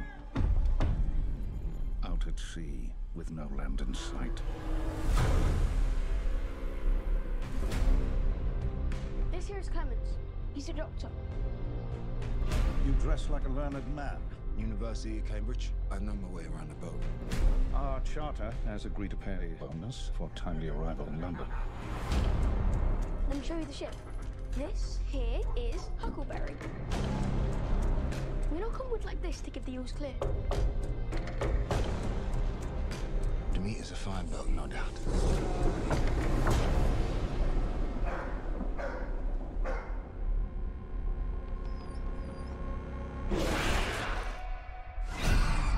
Something ripped apart the animals. All the livestock? This looks like a bite. Search the ship. Everywhere. Evil is on board. Powerful evil.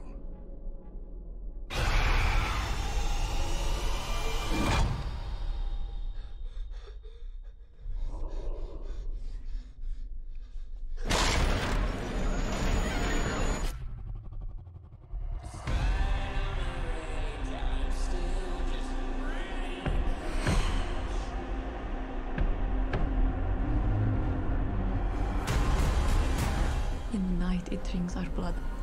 He is here. We call him Dracula.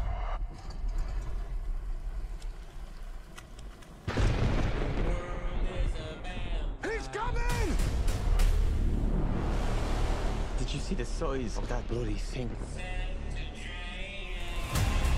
I'm gonna kill the cursed thing. He is on this ship, which means that we will never leave it. The devil is real. May God have mercy on us all.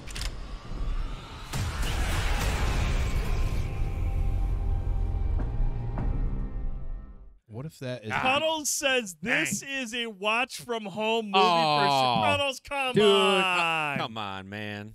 Come on. Come on. Come on. You're being a Joffrey right now, King Cuddles.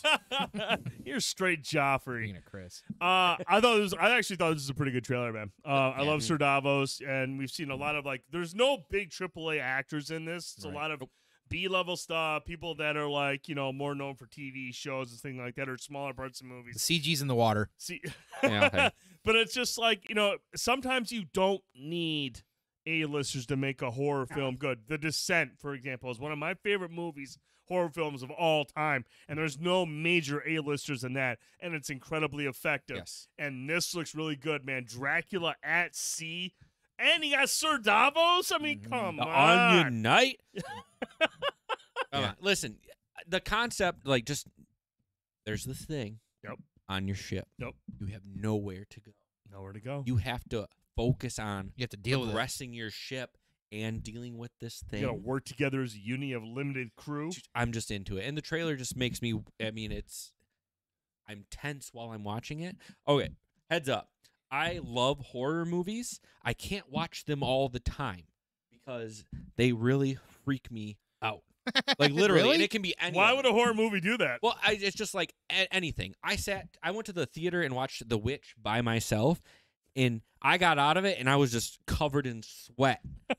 And there was one other person in the theater, and they were 8 rows up. But it was just one of those things where Doesn't sound like they were 8 rows up. It doesn't sound like they were 8 rows up. Yeah. But it's just, this looks like one of those movies like that I'm gonna love it. It's gonna be like it looks like it could be a slow burn. It could be like a very it's gonna slow build up and retract, build up and A retract. lot of tension, man. Dude, when you're in yeah. close quarters like that, you only have it's not like an open space. It's very claustrophobic, and that adds tension. That adds a lot of tension. Yeah. When there's just only so many places you could go. That's true. You gotta stick together. So I mean, it's got potential to be really, really good. Yeah. Now, could this be something that could be easily direct to video? Sure. It doesn't have it probably doesn't have a huge budget. Right. You don't have a bunch of A-listers.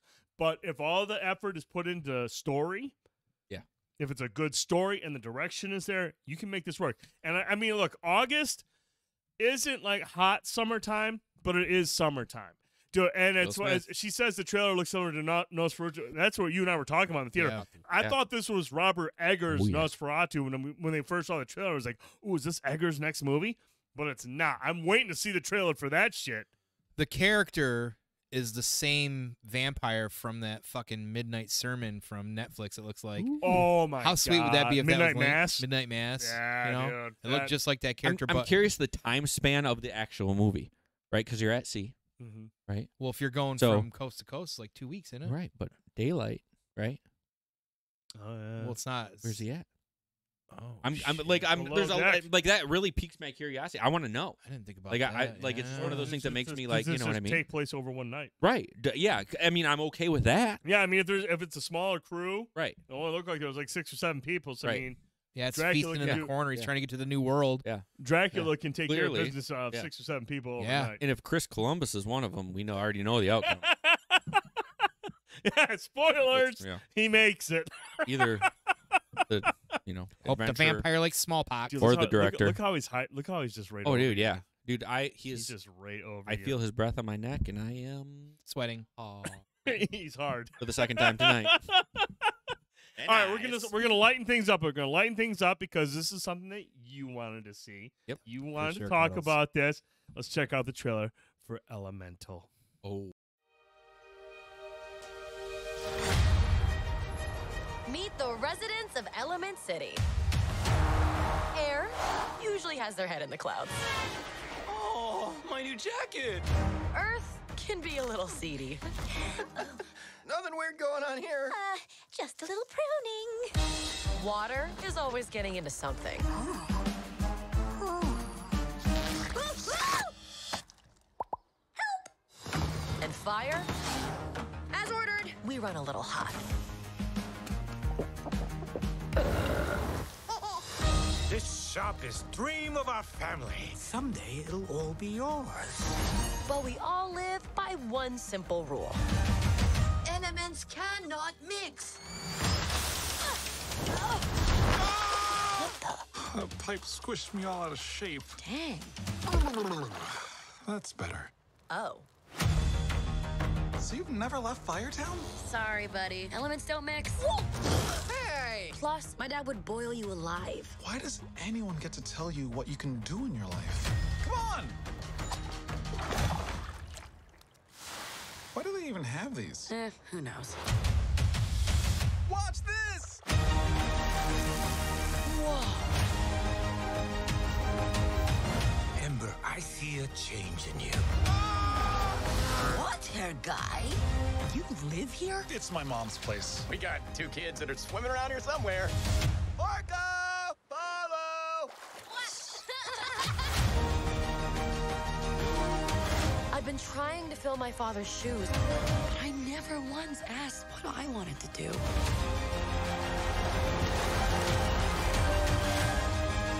Try this! Dad, those are too hot. I love hot food.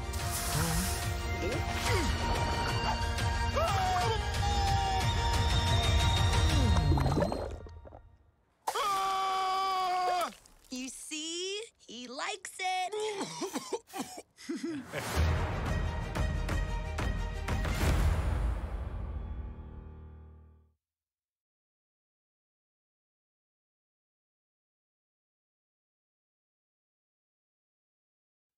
Ah! What happened? We're lost. What happened? Oh, there I am. I couldn't see. Someone's hand was on my lap. I couldn't see. That was Tone for sure. Yeah, there was What's 3 this hands. gooey I don't stuff? know. I can't explain it. All right, dude. Cuddles, yes, the animation looks dope. Brittany Dope. says, all I could see is Osmosis Jones. Yeah, definitely. Now, look, dude, when I first saw this trailer, I immediately thought to myself, I'm like, didn't we already see this movie? Oh, I thought it was a sequel You thought it was to a Inside sequel to Out. Inside I thought Out. it was the Inside Out sequel. My Mario theater with my son. I go, I hit him like that. I'm like, because he liked that movie too. Out. Yeah, I was like, number 2. Who is black? Is anger? Right. Like, come on. Like there's, and then I realized it wasn't. No. But then I watched it. I was like, oh, this movie looks great. Yeah. It looks good. Yeah, very feel good, very for the kids. Very inclusive. Yeah. And I was like, man, this looks like it's gonna be solid. And what was it? Onward? Like one of their, Onward, yep. like that was another one that was fucking just like, love that movie. oh man, and they've just been hitting it. They've been hitting home runs, Pixar man. movies Dingers only. can really hit you in the feels. Yeah. I mean, they really yeah. can. We were Yeah. just talking about during this trailer, like the movie Up. I seriously cried at the beginning of Up every time I watch it. Right. It's one of those. It's one of the hardest hitting openings in a Pixar movie ever. Right. Another one, Finding Nemo, another just movie that really just gets to you. Oh, yeah. And like this, I imagine this is gonna have some kind of like. There's gonna be something in this movie. Yeah. Where you're gonna just be sitting there watching with the shit, kids, man, really? and you'll be laughing Yeah. at moments, Yeah. and then something's gonna happen, and you're just gonna be like, Yeah. "Fuck." Yeah. God damn it, here I go. Oh, yeah. Something that you just don't see coming. But I mean, that's what makes these movies so good. They have a way to entertain you. They're funny, but they want to remind you of something. Yep. Yeah. They want to remind you of something. They want to just deliver something to have you sit there and just give you thought, give you perspective, and allow you to reflect on something that's happened in your life. It's always trying to like reach out to a certain audience. Yeah. To let people know, hey, it's okay. Yeah. Funny thing, that last part where the liquid guy's eating like the lava rocks. So before my wife and I were married, she was a vegetarian, so I cooked her these like mushroom steaks. Ooh. Just like Like the portobello, portobellos, yeah. portobello Portobellos, steaks. I'm not a huge mushroom person, and she knew that. You know what I mean? But I was like kind of catering to her, and so she always brings it up. She goes, "When are you gonna make those again?" And I'm like, and she goes, "No, I'm just kidding. I know you're not a huge mushroom person." So it was kind of like, Yeah. they always have something that's like pretty relatable. There's a lot of love and like it's good feelings in their movies. Yeah, Cuddles nailed, man. Bambi, mom dead. Simba, dad dead. Frozen, parents dead. I mean, they find a way to connect with audiences in some way or another. They just and then I mean and that's I feel like that's important. It helps. It just lets you know you're not alone. We there are other people. I think that's what I like about those movies is that everyone can find something to relate to in all their movies, or it's something they want you to not have to deal with. They're like, hey, think about this before you proceed doing what you're doing. It's just really thought-provoking stuff.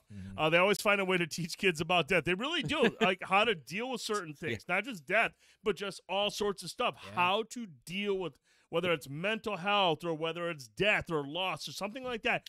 It always just shows you, just like you said, teaches valuable lessons. And that's why I like it. And they're always like funny too, man. They're always like, there's entertaining parts of it. There's sad parts of it. There's drama elements. They're just, man, Pixar is just, they're upper echelon. Yep. When it comes to storytelling. I didn't do any research on the cast, but I'd really be interested to see who actually like all playing these characters. I did not even look that up either. And I didn't even think about it till Tone, share your thoughts. I'm going to look up the cast. I'm going to look up the cast right now. I mean, I feel the same way. Like, I love Disney cartoons. I love Pixar, Disney stuff. Like, I just, I can't ever get enough of them. Anytime a new one's out, I'm like, well, I'm going to definitely watch that. You know what I mean? Like, I thought the same thing too. I'm like, is this a sequel to Inside Out? Like as soon as I saw it, and that's a thing. Fool we all wanted. I always do the same thing too. I always think Lewis Black. Yeah. More Lewis Black. But I definitely think that they've had some. I feel like Onward and some of these other ones that have come out just haven't been as like critically well, like or just talked about as much, you know. But I find that those ones are ones that I actually end up enjoying even more than just normal people, just because of maybe how that one's particularly crazy because it was Chris Pratt and Tom Holland. Like that's a pretty big cast. That's a huge cast, for Cuddles like two big names. Dude. There's literally I've never heard of any of these people. You have Leah Lewis as Ember, Mamadou. That's the only named character we have. Ronnie Del Carmen. The only person I know is Catherine O'Hara. Catherine O'Hara is in this from Beetlejuice and from Schitt's Creek. Okay. I mean, brilliant character actress. I mean, Catherine O'Hara is one of the best. Of the best. Yeah, exactly. I mean, Catherine O'Hara is fucking incredible. Yeah. But I mean, basically, a lot of I don't want to say unknowns because maybe I just don't know. Maybe they're all Disney kids. I don't know. But all I know is that this movie's going to be entertaining. Yeah. It's going to be funny. It's going to be sad. It's going to have beautiful animation. Pixar just prints money, dude. It's crazy. Okay, so when I watched the trailer, I'm like, is this going to be the best Pixar movie ever? I go, definitely not. But when you say that is usually when they're like hitting something home. I mean, seriously, when was the last time we had a bad Pixar movie? Was it, Planes?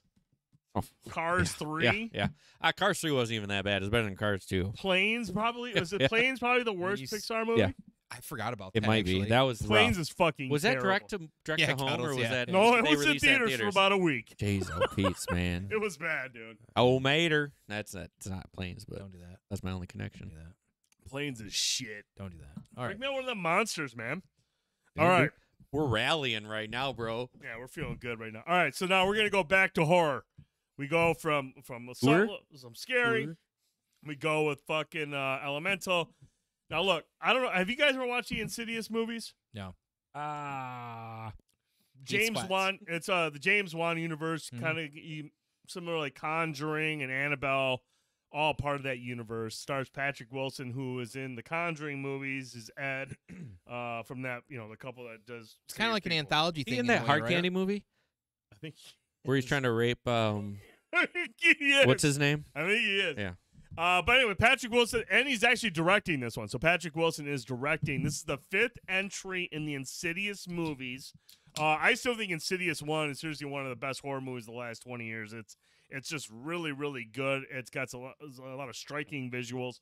But let's check out the trailer for Insidious: The Red Door. Definitely. 5, 4, 3, 2, 1. Are you ready? We're ready to forget the further, once and for all.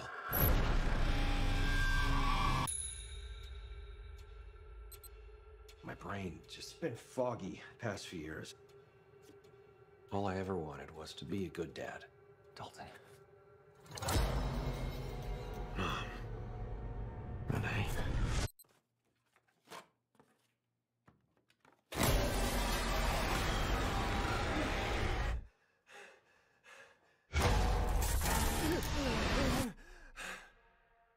Did you ever try and get help? Nah, I'm just trying to push through. Why don't you drive Dalton to college? You still have a few weeks before your students show up, right? Just an idea to reconnect. I know it's been tough with you too. The balance of light and dark is what we're after. You're in the art school, I take it? Yeah. You go here too? Yes. Draw an experience that defines you. When I was 10, I was in a coma. But I don't even remember being sick. Sink deep into your memory and let's see what light can find.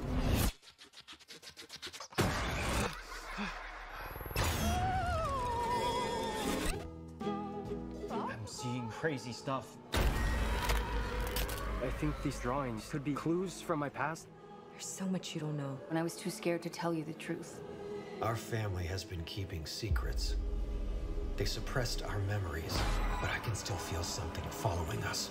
There's only one way to find out.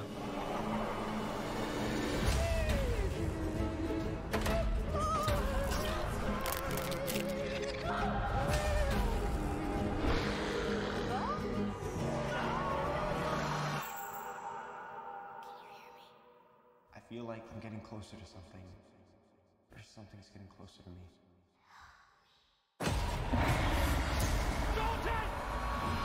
When you awaken the dead, the further you travel, the riskier your journey will become.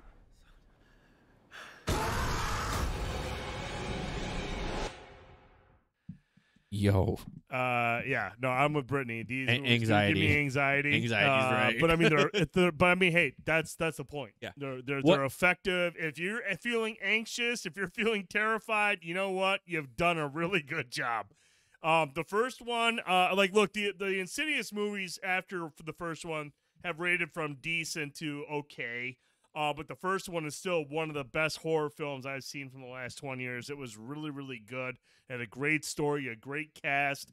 James Wan directed it. And James Wan is he's a horror guru. He knows how to make shit scary.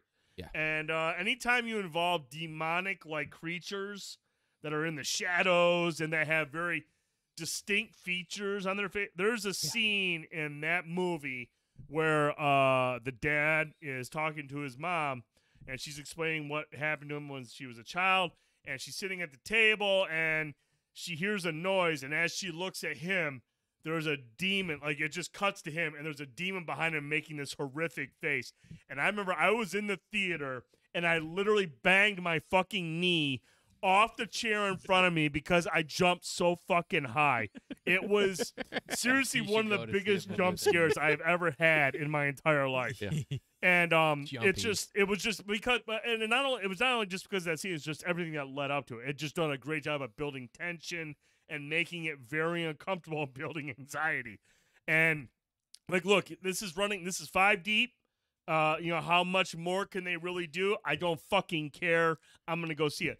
Kudos to Patrick Wilson. He's directing this one. So they're saying, hey, look, you starred in all these movies. You've been the lead. He's directing this one. That's pretty cool that, he's getting the opportunity to do that. But this is a dope trailer, man. Again, it just has all the demonic, creepy-ass shit that you would expect from an Insidious movie. Anxiety is right. I got to be in a mood to even think about watching to this go 5 one. deep. Like, sorry. Wow. Been waiting on that one. Yeah. I will say it's Sitting a on more effective trailer than Vamps on a Boat, cuz I won't argue with that. I love Insidious though, so I'm biased. Yeah. Maybe just because of the like Brittany said, the anxiety from it. I might want to see the vampire one first. I mean, it might be easier to so see. Loosen you up a little bit. Yeah, a little. One finger before the whole. Rest of it. The whole fist. Yeah. Jay Hill says start calling him Sharticus if you win all this. Oh God, no. Now, Tone, you've never seen any of the Insidious movies. No, I'm only in the last man. few years from doing B&B mostly have really stepped more into the horror realm more. Yeah. I was definitely more slasher and certain horror films, but I have not, and I know like there's a whole entire group of movies that exist almost like in that like other area of movies that I don't watch, like the Coralines, the Insidiouses, the Nuns, and all these like what was it, Annabelle, all that Conjuring, stuff. and I all know that shit. somehow Yeah. have some common thread. So Right. for me, like I just never really went down that route. But you know, I don't know if I'm gonna see this necessarily because I would have to still do me a favor, watch the first one. Just watch the first. Yeah, maybe I'll watch the first one The sometime. first one's fucking awesome. Check that out. It's really good. But yeah. So fair enough. Dude, there's one scene where in the first one, I'm sure you remember it, where Rose Byrne. I do. They have all the same actors in this that were in the first movie, even the kids. And there's a scene where Rose Byrne's walking through the house doing her chores, and as she walks from one room to she walks past the laundry room, and you don't notice it at first, but there's like a little kid. I've seen that in that the corner that, of the wall when she walks, and she doesn't even notice it. Yeah, a little shadow fucking kid. Yeah, he's just standing there against the wall, and she walks by, dude. and all of a sudden the music that she's listening to starts skipping, and she comes back, and there's this fucking kid just dancing in the living room. It's not her kid, and you're just like, what the fuck is going on? I mean, it is literally just it's a terrifying movie, but it's effective, and I love everybody in it. Yeah, you're not going to sleep tonight, Brett. Sorry. I'm trying to remember the woman's name. She appears in a video in this. Rose Byrne. No. The older woman. She's in the video. You know who I'm talking Helen about? She's Mirren. in the first movie. She's like the psychic or whatever that comes in. She's Sally incredible Fields. in all these movies. I can't remember what her name is, but she is really, really good. I'm Jane glad Fonda. to see her that she's in the trailer for this one. I think her character dies in one of them, and so this is just like a Linda Hamilton. flashback. All right, yeah. But awesome that she's in this. So this shit is creepy. What do we? Lynn Shay, thank you so much. Elise, yes, Cuddles, thank you. Lynn Cuddles, Shay. Elise. Lynn Shay is fucking awesome. I love Lynn Shay. And if you didn't know, Lynn Shay is in this, but she was in Something About Mary. Or actually, no, she's in Kingpin. She's Roy Munstein's landlord lady. Oh, God. I don't know what it is about great sex, but you really jarred something loose there, Tiger. Oh, goddamn. That's a good movie. Speaking when of she monsters. says that part, he's sitting there just throwing up in the toilet. I don't know what it is about Grace. Yeah, you're on my own little Roy toy. What are we drinking here? What are we drinking? So this is The Beast Unleashed. Monsters Green Energy hard seltzer. Without the energy. Without the energy. No Good. energy. 6% ABV.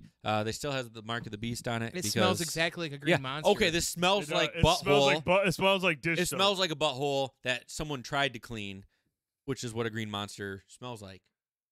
Cheers. Oh. Yeah, And it tastes like it too. Tastes like a fucking monster. This is probably the worst out of the four. That's how I drink feel. that. You drink it? You would drink that? I like Green Monster. It's not my favorite of the monster Really? flavors, but I like Green Monsters. I need Rockstar to put out an original Rockstar flavored hard alcohol. That was my first energy drink because they were one of the first, Oh, yeah, and they that were. original flavor gets a lot of hate for being what it is. Oh, fuck that. That's I still am phenomenal. a fan. Yeah. Yeah. Well, yeah. Who likes Rockstar energy drinks? Tell me you don't, so I can show up at your house. Oh my God. Rockstar sucks, bro. Good thing I'm here, motherfucker. Ooh, my favorite snack. back in the day. Rockstar is the big lots of energy drinks. Hell yeah, brother. Like It's I said, also- dude. when you go to the Dollar I got Tree, a they scar got 'em. right. I ain't afraid to headbutt somebody. I got the scar right here to prove it. Cuddles. The Rockstar Punch is so fucking good. You go to the Dollar Tree, they got all the Rockstars for $1 sitting around there for like the 16 ounces. I always go crazy on them. All right, so this is the the Zero Ultra. The Zero Ultra. I know some people that love this. Is their I favorite drink the monster. monster. I drink the Zero Ultra. If you go to a construction site, they're sponsored. Yeah.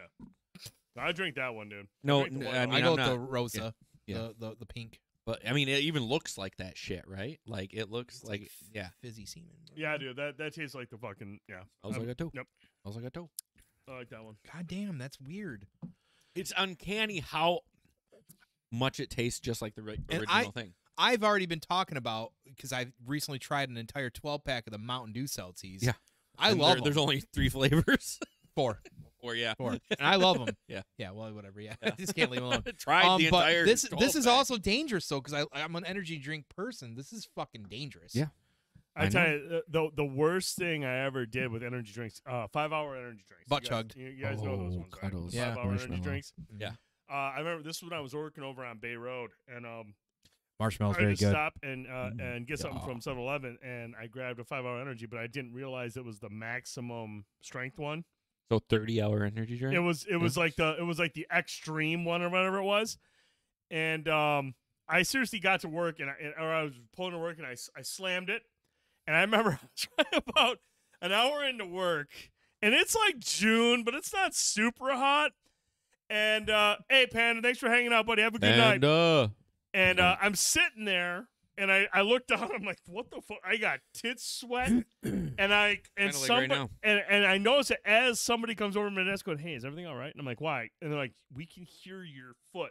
I'm doing the shaky leg thing, and I was just like, "Oh my god, dude!" I was sweating, and like I could start. I was just like, "Oh my god!" I'm like, my heart was. I was like, "Oh my god!" And I looked at the 5-hour, and it was like the maximum one. And I was like, I'm probably dying right now. So call an ambulance. I'm probably going to drop that. But I couldn't believe how fucking crazy that shit got me with a 5-hour maximum. Just FYI, you shouldn't do that. No. I had a noted. I had a DOT physical, and I had an energy drink beforehand. And the doctor goes, "Hey, man, your heart rate's kind of up there." What's that? And I go, I don't remember, but I was like, it's like concerningly up there. We might have to send you to the hospital. And I go, well, I had a rock, not even a full one, like a half a rock star before I went in. He goes, come back tomorrow. He goes, you won't get charged for this. Come back tomorrow. I'm like, okay. I'm not coming back. I'm getting charged. He's like, don't have an energy drink before you come in here. I was like, okay. I mean, and I don't drink many. It's been a while. I'll have them periodically. Yeah. But like, man. I tried to cut that shit out yeah, pretty quickly after that one. Those things will get you going. All right, guys, we're going to move on to some video game stuff. Last week, PlayStation ran a Final Fantasy 16 20-minute deep dive. Yes, they did. Into the gameplay and some other mechanics of it. Now, the reason we're talking about this is because, Tone, you are the resident Final Fantasy guy. You are very passionate about this franchise. Yes. You've played all of them. You've enjoyed all of them. You love them all. And you most of them have an understanding of what Final Fantasy is and should be. You've had some concerns about Final Fantasy 16 since it's been announced, since they said, hey, the director from Devil May Cry is working on this. The director of Combat. Concerned about it going in. We saw a 20-minute gameplay showcase. And it looked fucking nuts. First of all, this game looks absolutely incredibly gorgeous, from environments, from character models, from battles, to these crazy fucking kaiju looking fights with the summons, with the icons. I'm here for a lot of that stuff. That sounds awesome, right? And I'll probably enjoy the game. I know that there's a good chance I'm probably going to enjoy the game. My concern is, and this is more of about a generational thing in some ways, I think, and just where this franchise has gone. My big concerns is the combat. At the end of the day, it comes down to the combat. We did see that there is with Torgal, there is Torgal, some form of party structure. Yep. Albeit a little bit weak. Listen, if you're gonna go into actionized combat like this, and I've been recently playing this Paradise, the Strangers in Paradise, which is kind of like this weird like prequel to the original Final Fantasy, but it's actiony as well too. Which is fine because it's kind of like a one-off. Yeah. But to me, when you're saying Final Fantasy, and I know we've gotten the 7 remake with hybrid combat, because it slows down still, so it's kind of still turn-based. You can select things, move around characters. This is a single-player action RPG. And after 35 years of Final Fantasy being more or less a slower-paced combat, I'm having a hard time being on board having this called Final Fantasy. Ooh, now, man, I don't like Devil May Cry combat. I'm very open about that. I think the stylish style combat where you're ranking yourself is for a niche audience. And as somebody who played Devil May Cry right out the gate on the PS2 and had to like force myself to finish it, I don't exactly. And I played Devil May Cry 5 was the last time I played another one too. After trying to play 4, after trying to play all these iterations of them, and still just being like, it's kind of like Souls games. They're a niche combat style. To me, it's not full on like action RPG because you're trying to juggle characters and take this much damage and do all this crazy shit. When you watch this trailer, you see this one character, no party system, fighting like 7 people or however, and you're just seeing numbers go all over, which I love that. But I'm like, this combat is fast-paced and chaotic. Like, what about this is Final Fantasy? What is, and that's where it comes into. How do you define the Final Fantasy? Sure. And a big part of that, to me, has always been whether the combat is action or party-based. That's the key right there, is party-based. You got one fucking character that's doing the whole thing. Right. You know what's action RPG that's been around since longer than Final Fantasy, What? or about the same time? The Legend of Zelda. It's an action RPG. Yeah. Valid point. Yep. And it's never really changed. It's kind of always been that. And that's great. You know, if the wheel's not broke, don't try to repair it or replace it, right? And I said this a couple weeks ago when it comes to Final Fantasy, this in particular. I know I'm the old school person. You know, we just had the Pixel remaster drop today, which I've been excited about. I'm still muddy waters about some certain things of it, but I'm still excited about it because it potentially can introduce new generations to that style of combat that made Final Fantasy what it was. And I know as we continue moving forward, the combat and certain things do change and adapt and modernize some. And I think that's where the slippery slope starts to come in. Modernization is great. We see games like Metroid Prime and Resident Evil 4 on the GameCube reinvent themselves and become better because, honestly, the fixed camera in the corners was bullshit. God of War was fine the way it was, but then they modernized it third person over the shoulder to be more like a Soul-style game, and it ended up being amazing. I'm not saying that this doesn't have the potential for that, but when you are looking at RPGs, it's again where you're kind of defining them, I feel like. Now, The Witcher is an action RPG that I fucking love. Witcher's a fantastic game. But it didn't have anything set before to like not only that, but like it really is Legend of Zelda for adults in a way. Sure. You know? It's not fast-paced, insane, chaotic combat, but that's what Devil May Cry combat is. You can play it slow by some of the moves you do, sure, and there's some similarities to even God of War, I would say, but like it's always been about that stylish combat. But those genres and those style of things kind of go where they belong, and that's kind of where they kind of need to stay, in my opinion. And I feel like the thing here that Square Enix is doing, and it's been, for me, again, muddy waters since Enix bought up Squaresoft or whatever happened with that merger. Ever since then, and somebody mentioned 10. I don't like 10. The characters in 10, like a lot of people. That would be King Cuddles. Right. A lot of people love 10 because it introduced them in that PS2 era to Final Fantasy, so I understand why they love it. But the ones that came earlier were really some of, like, in my opinion, like, more of the open worldness. 10 was the first Final Fantasy to lessen the open world exploration and have more linear areas. And that's when that diverged back then. And it's been 20 years, and I still have an issue for that. Bro, I do. It's been almost almost that said long. 10 was the best one ever. Yeah, no, he I'm said, just joking. No, I'm joking.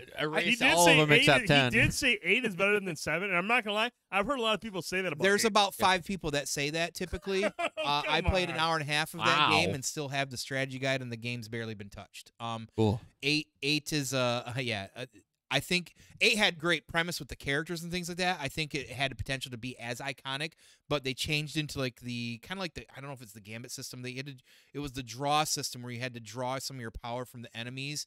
And after about an hour and a half of this, I'm like, this isn't Final Fantasy. Like, what are they doing? Like, so back then I was already taking issues to this, and this is where I'll wrap it up here. So they continue to Square.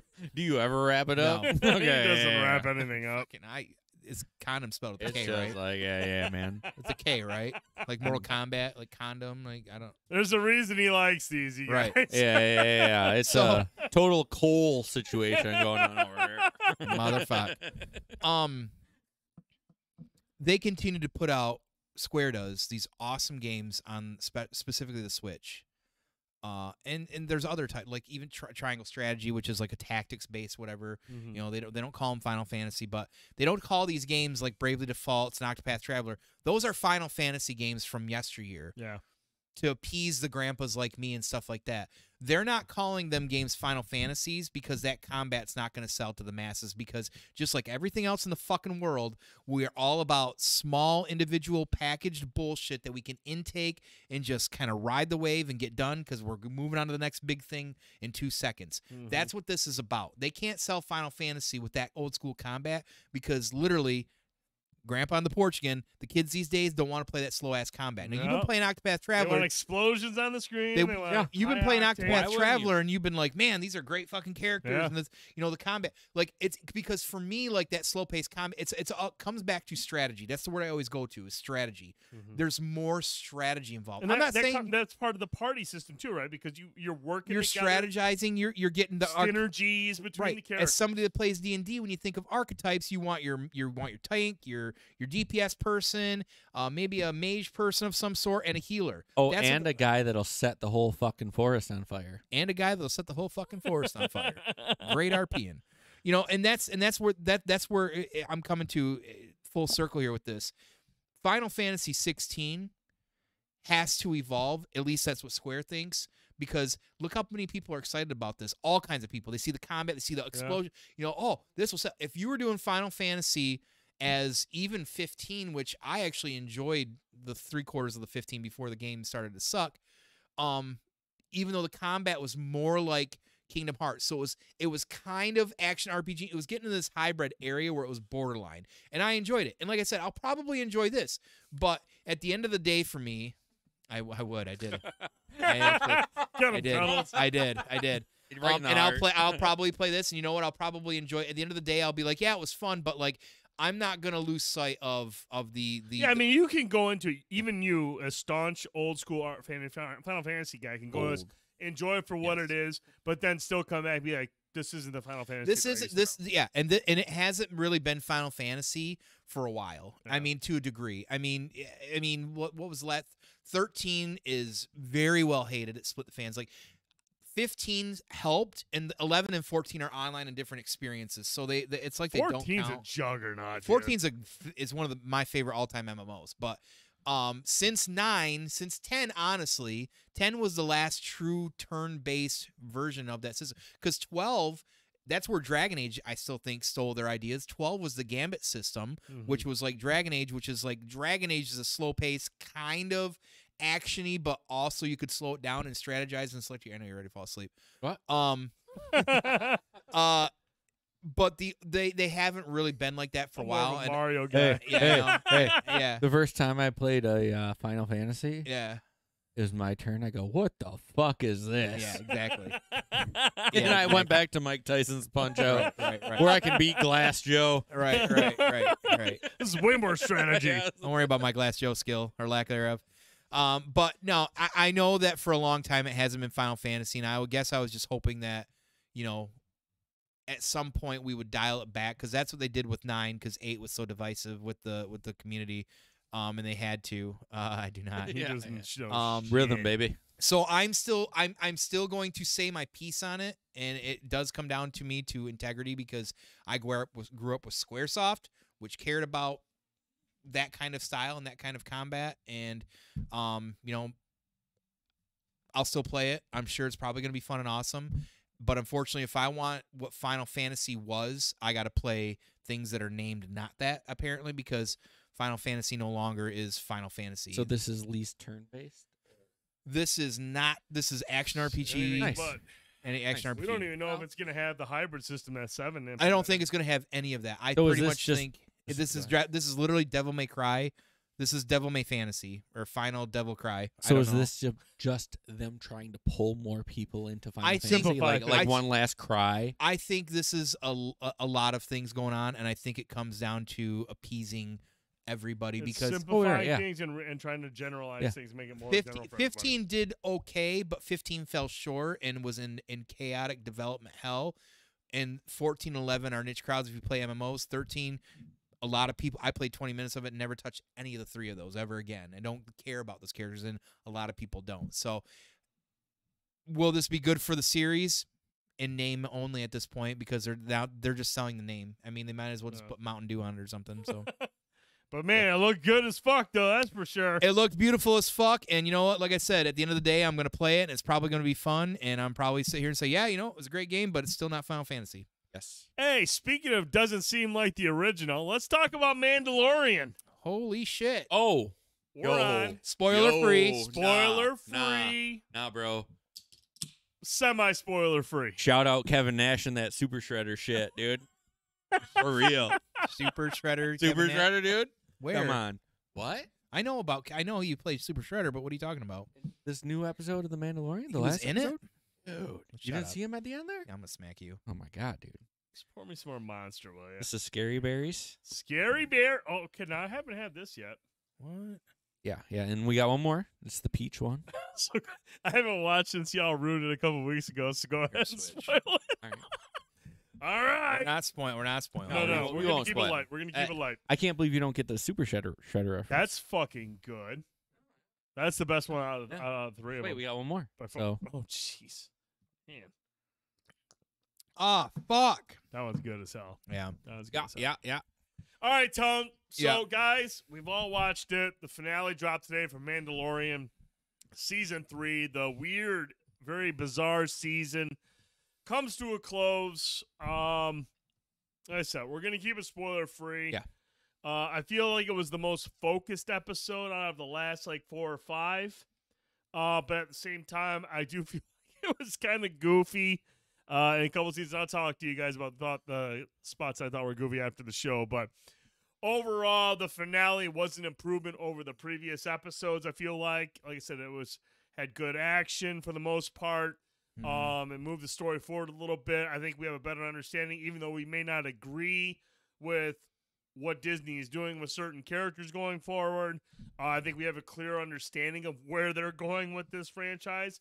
And when I say franchise, I don't mean Mandalorian as in Din Djarin. I mean Mandalorians going forward. But no, it was a fun episode. It was action. There was a lot of action to it.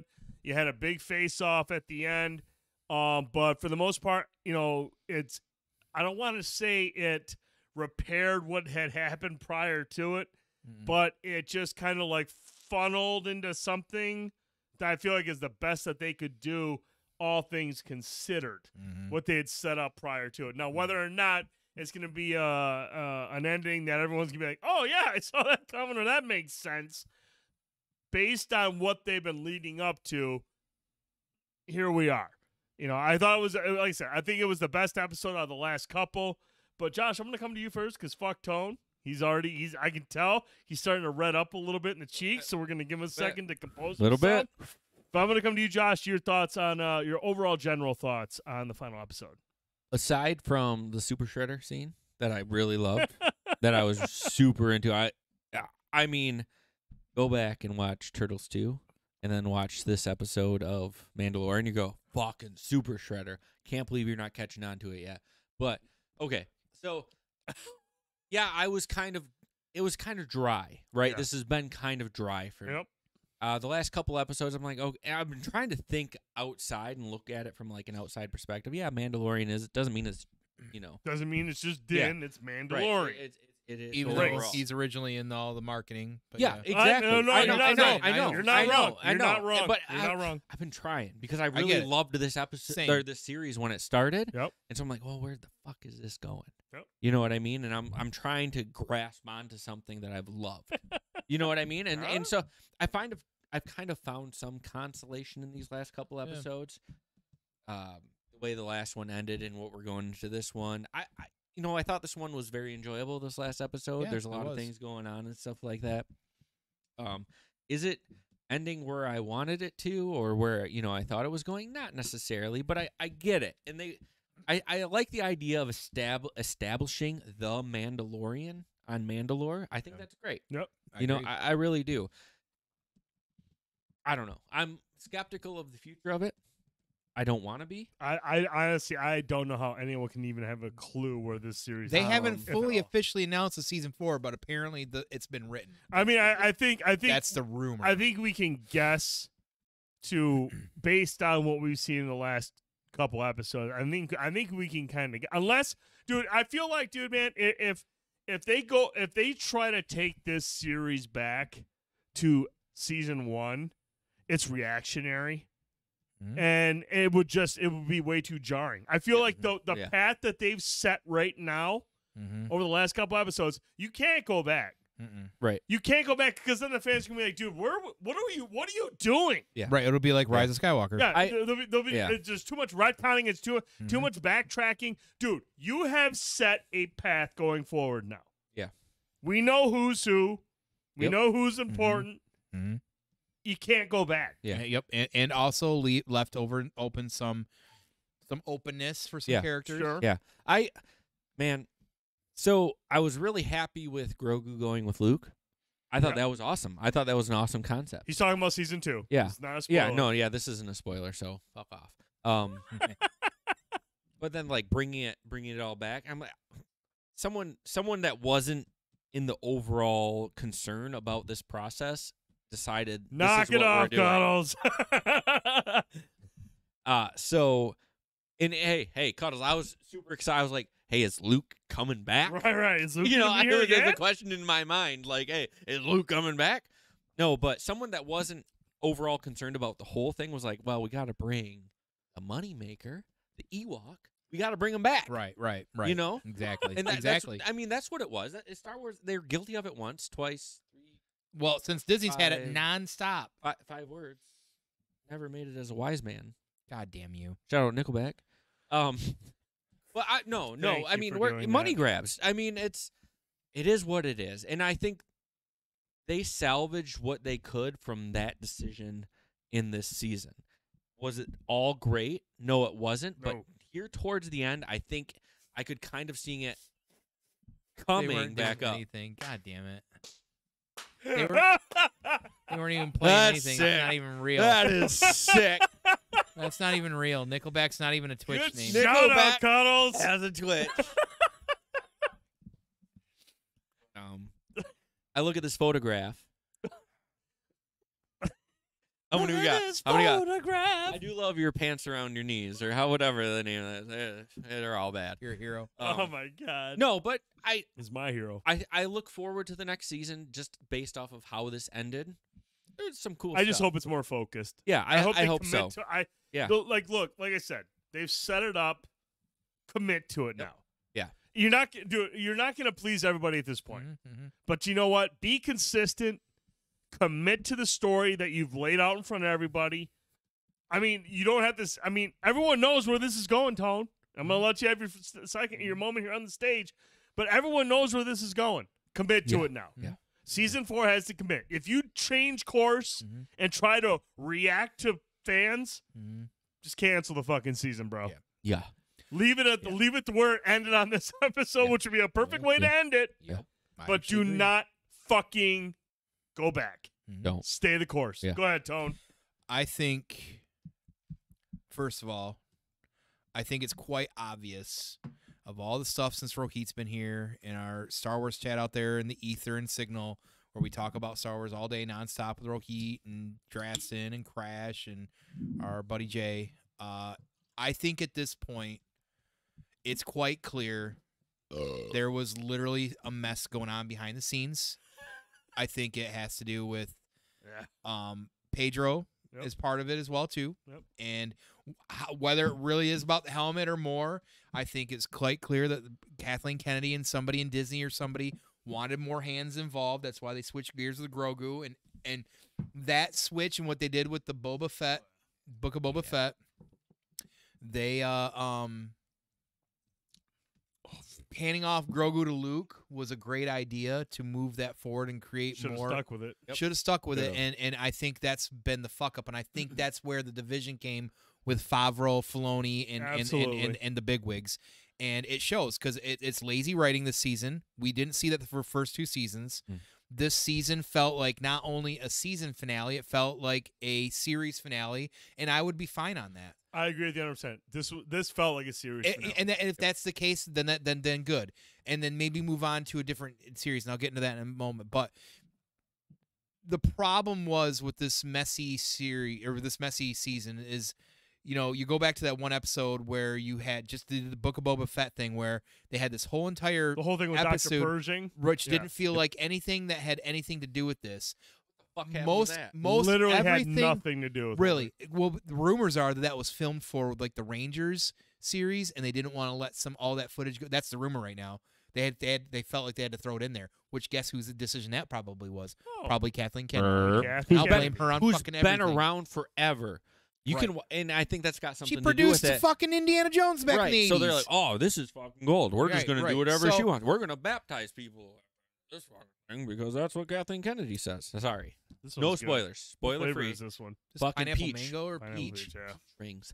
Peach rings monster. Millions of I'm peaches. telling you, Peaches for me. Beast Unleashed, minus the green one, these alcoholic monsters are phenomenal. These are really good. Like, they're probably some of the better ones that with a big name on it. Yeah, with a big name. Yeah. Yeah, awesome. Definitely. No, this is good, delicious. Yeah. Unlike Kathleen Kennedy. Right. She's not delicious. Cuddles wants someone now, bro. She's Fergie. This season felt like it was, and this is probably, again, not Favreau's decision or somebody's decision with his lazy. I equated it today to this is the exact same thing that Sam Raimi did to Spider-Man 3 when Sony said, we want toys, so we want you to fit in Venom and we want you to wedge in a Mountain Dew Green Goblin. Get them in there. Instead of just being Sandman like he was trying to write, which had the best parts of that movie. I'm pretty sure Favreau just said, okay, fuck it. I don't really care as much. I'll do the things you want. And we'll, clearly Pedro Pascal doesn't want to be around because of the fucking helmet. And we're going to write this the way it is and pass the torch on to Bo-Katan and move on. Literally everything that they did for breadcrumbs or any like threads to thing this season was barely as much as it had been to the prequels because that's where Dave took a lot of inspiration from because of Clone Wars and Rebels. Was sequel trilogy shit. Some of it worked, some of it was great, especially the last episode. Not the finale, but the last one when they got the Shadow folks involved and they were talking about things, with Thrawn or whatever. That was some good stuff. But everything they did in this season, talking about the clones, Moff Gideon basically is the new Phasma to me, the Captain Phasma. Everything was so fucking didn't converge anywhere. It was very anticlimactic. Yep. All it was just to fill plot holes for the shitty fucking sequel trilogy. That's all this was. Nope. They used this fucking season of The Mandalorian to be a fucking fix for the sequel trilogy. And guess what? It didn't all fucking land very well because you could tell the entire season was a fucking mess. The last season episode 8 today drops. We got 38 fucking minutes. Are you fucking kidding me? Yeah. That's the best you can do with this series. All right. So fuck it, dude. You're mad enough about this. Yeah. Fuck the spoilers. No! All right. Careful. Tread lightly. Moff. What Gideon. About Moff? I mean, we know. I mean, dude, everyone knows Moff's here. Okay, I'll allow you. Proceed carefully. Suit. Super Shredder. Oh, that's what you're saying. Yeah. Yeah, that's what I was getting at. All right. But no. I do see that now. Yeah. Moff Gideon's suit was the Super Shredder suit. Kevin Nash. Brittany, shout out, so dude. much. Big Brittany, sexy. So much. Thank Thanks you. Out, girl. Thank you. But no, listen. I don't know where I was going with this. Number one, I love these Pedro Pascal memes of him just dancing from the SNL skits. Yes. In different. I could watch those forever. They're hilarious. I really could watch those forever. And I don't know what my second one was. I really forgot. I gotta pee. Yeah. Tell me about it. Yeah. But well, yeah. No. This is. Let him pee. Yeah, go Use pee. some pump. No, just kidding. No kidding. Go pee. No, we're about to. He's going right now. Yeah. I don't know, man. Listen, at the end of the day, here's the thing. The first 2 seasons of The Mandalorian were great. They're written awesome. Honestly, if they could have just mostly finished with the last season, that'd have been great. They had bigwigs and money got involved in season 3. It's been a mess, and even as somebody who recognizes these being more kind of episodic and very cartoon-like, it's a hot fucking mess. It was not written very well. If this is where they end the season, that's fine. If they pick it up later down the road, they've left the door open for a lot of things, and that's perfectly fine as well too. From villains to characters to everybody. They tried to pull this like, the last episode was called Spies. That never fucking came through very well, did that? No. Nope. Who was that? Yeah, we don't fucking know because it was a whole fucking mess. Honestly, Tone, it's Kathleen Kennedy. I'm gonna be honest with you right now, man. Honestly, man, if they if they made this the final episode of Mandalorians, I would honestly be okay with that because I have Ahsoka coming up. I would be too. And I have Andor season 2 next year. Right. That gives you more than enough time to start something else. No. The way they ended this one, I would be perfectly content. They were just like, you know what? We can't fucking get Pedro. We can't do anything else. I mean, if they ended it right now, I'd be okay with it. Well, so to that, this is what I'll say. If they decide to pick up where they left off in rebuilding Mandalore, call it Mandalorians. Call it whatever. Dude, no, Mandalorian, beer, deer, Mandalorian. Not Mandalorians. I was Drafting, thinking, dude, 7 Dungeons, back me up. You're not watching, but back me up. Yeah, earlier today, I was like, dude, if they bring the show back for a fourth season, it has to be called Mandalorians. Or a new, or not just Mandalorian. or just a new series. I That's what I hope was so, thinking Crash. exactly I today. hope so, Or Crash. just a new series. A new series of building. New Syrians? Yeah, I like what Katie you're Sackhoff? A new Syrians. A new series of just building Mandalore. Dude, call it Mandalorians. Be done Whatever. with it. Hey, You can run that shit for years. Shield generator scene might be my favorite. Shield generator scene out of any Star Wars movie. An Empire? I think they improved on this. No. The shield generators, not the the actual doors. Yeah, the doors. Yeah, with R5. I think they were like, hey, we're gonna improve on what we dropped on Phantom Menace. Yeah. And I was like, okay, I can get behind this. Someone was thinking deep on that one. Yeah. Like I really think that they were because I because like, oh shit, like this is pretty sweet. Just like that. Yeah. It was a good nod. That 2-minute segment, I was like, what? Why can't the whole episode? I know. You know what I mean? And that's just it. Like for me, at the end of the day, like I like because of all the stuff going on with Pedro, because of all the stuff with Favreau, just call this good. We got Filoni in charge of Ahsoka. Let's look to the future for right now. If they decide to pick it up, call it something different. Follow Katie Sackhoff and Mandalorians. There you go, and that's it. The end. Oh no, I know. We're coming to an end. Everybody's got to use the bathroom. We've all been drinking. So fuck the bathroom. What I want to do, as always, is just give a quick shout out to actually having live Josh from Half-Ass Beer Review here. We love doing the content that we do together, whether it's beer quests, whether it's me going over there and drinking beer with you. Sometime you got to get Dude over there. Make sure to give him a follow. Don't forget to check him out as well, too. Dude, hey, go to those Beer Quest videos. Alma Brewing Company. Alma Brewing Company. Maple Grill. Give them a share. Give them a like. Show people that shit. Because, honestly, you can watch the beer reviews in the basement, and they're good. They're good. They're fun. Everyone's favorite beer reviews in the basement, they're good. Right here. But, that honestly, the Beer Quest, top-tier shit. I watch it even when I'm editing it. I'm like, this is a good time. This is a good time. Yeah. And as always, so make sure to follow up with him. 7 Dungeons, 7 p.m. every fucking Monday live, spinning yarn at twitch.tv/7 Dungeons. Make sure to check him out as well, too. Cuddles every Sunday, 6 p.m. CWF, the Cuddles Wrestling Federation. Hey. The fake champ over here. Hey, the real champ, fake champ over here. You almost said it as well, too. Don't forget to check those guys out. But as always, we appreciate you guys being here. As always, thank you to the new folks. Like, share, save, comment. Please, all that stuff is big to us, and we can't thank you enough when you do that.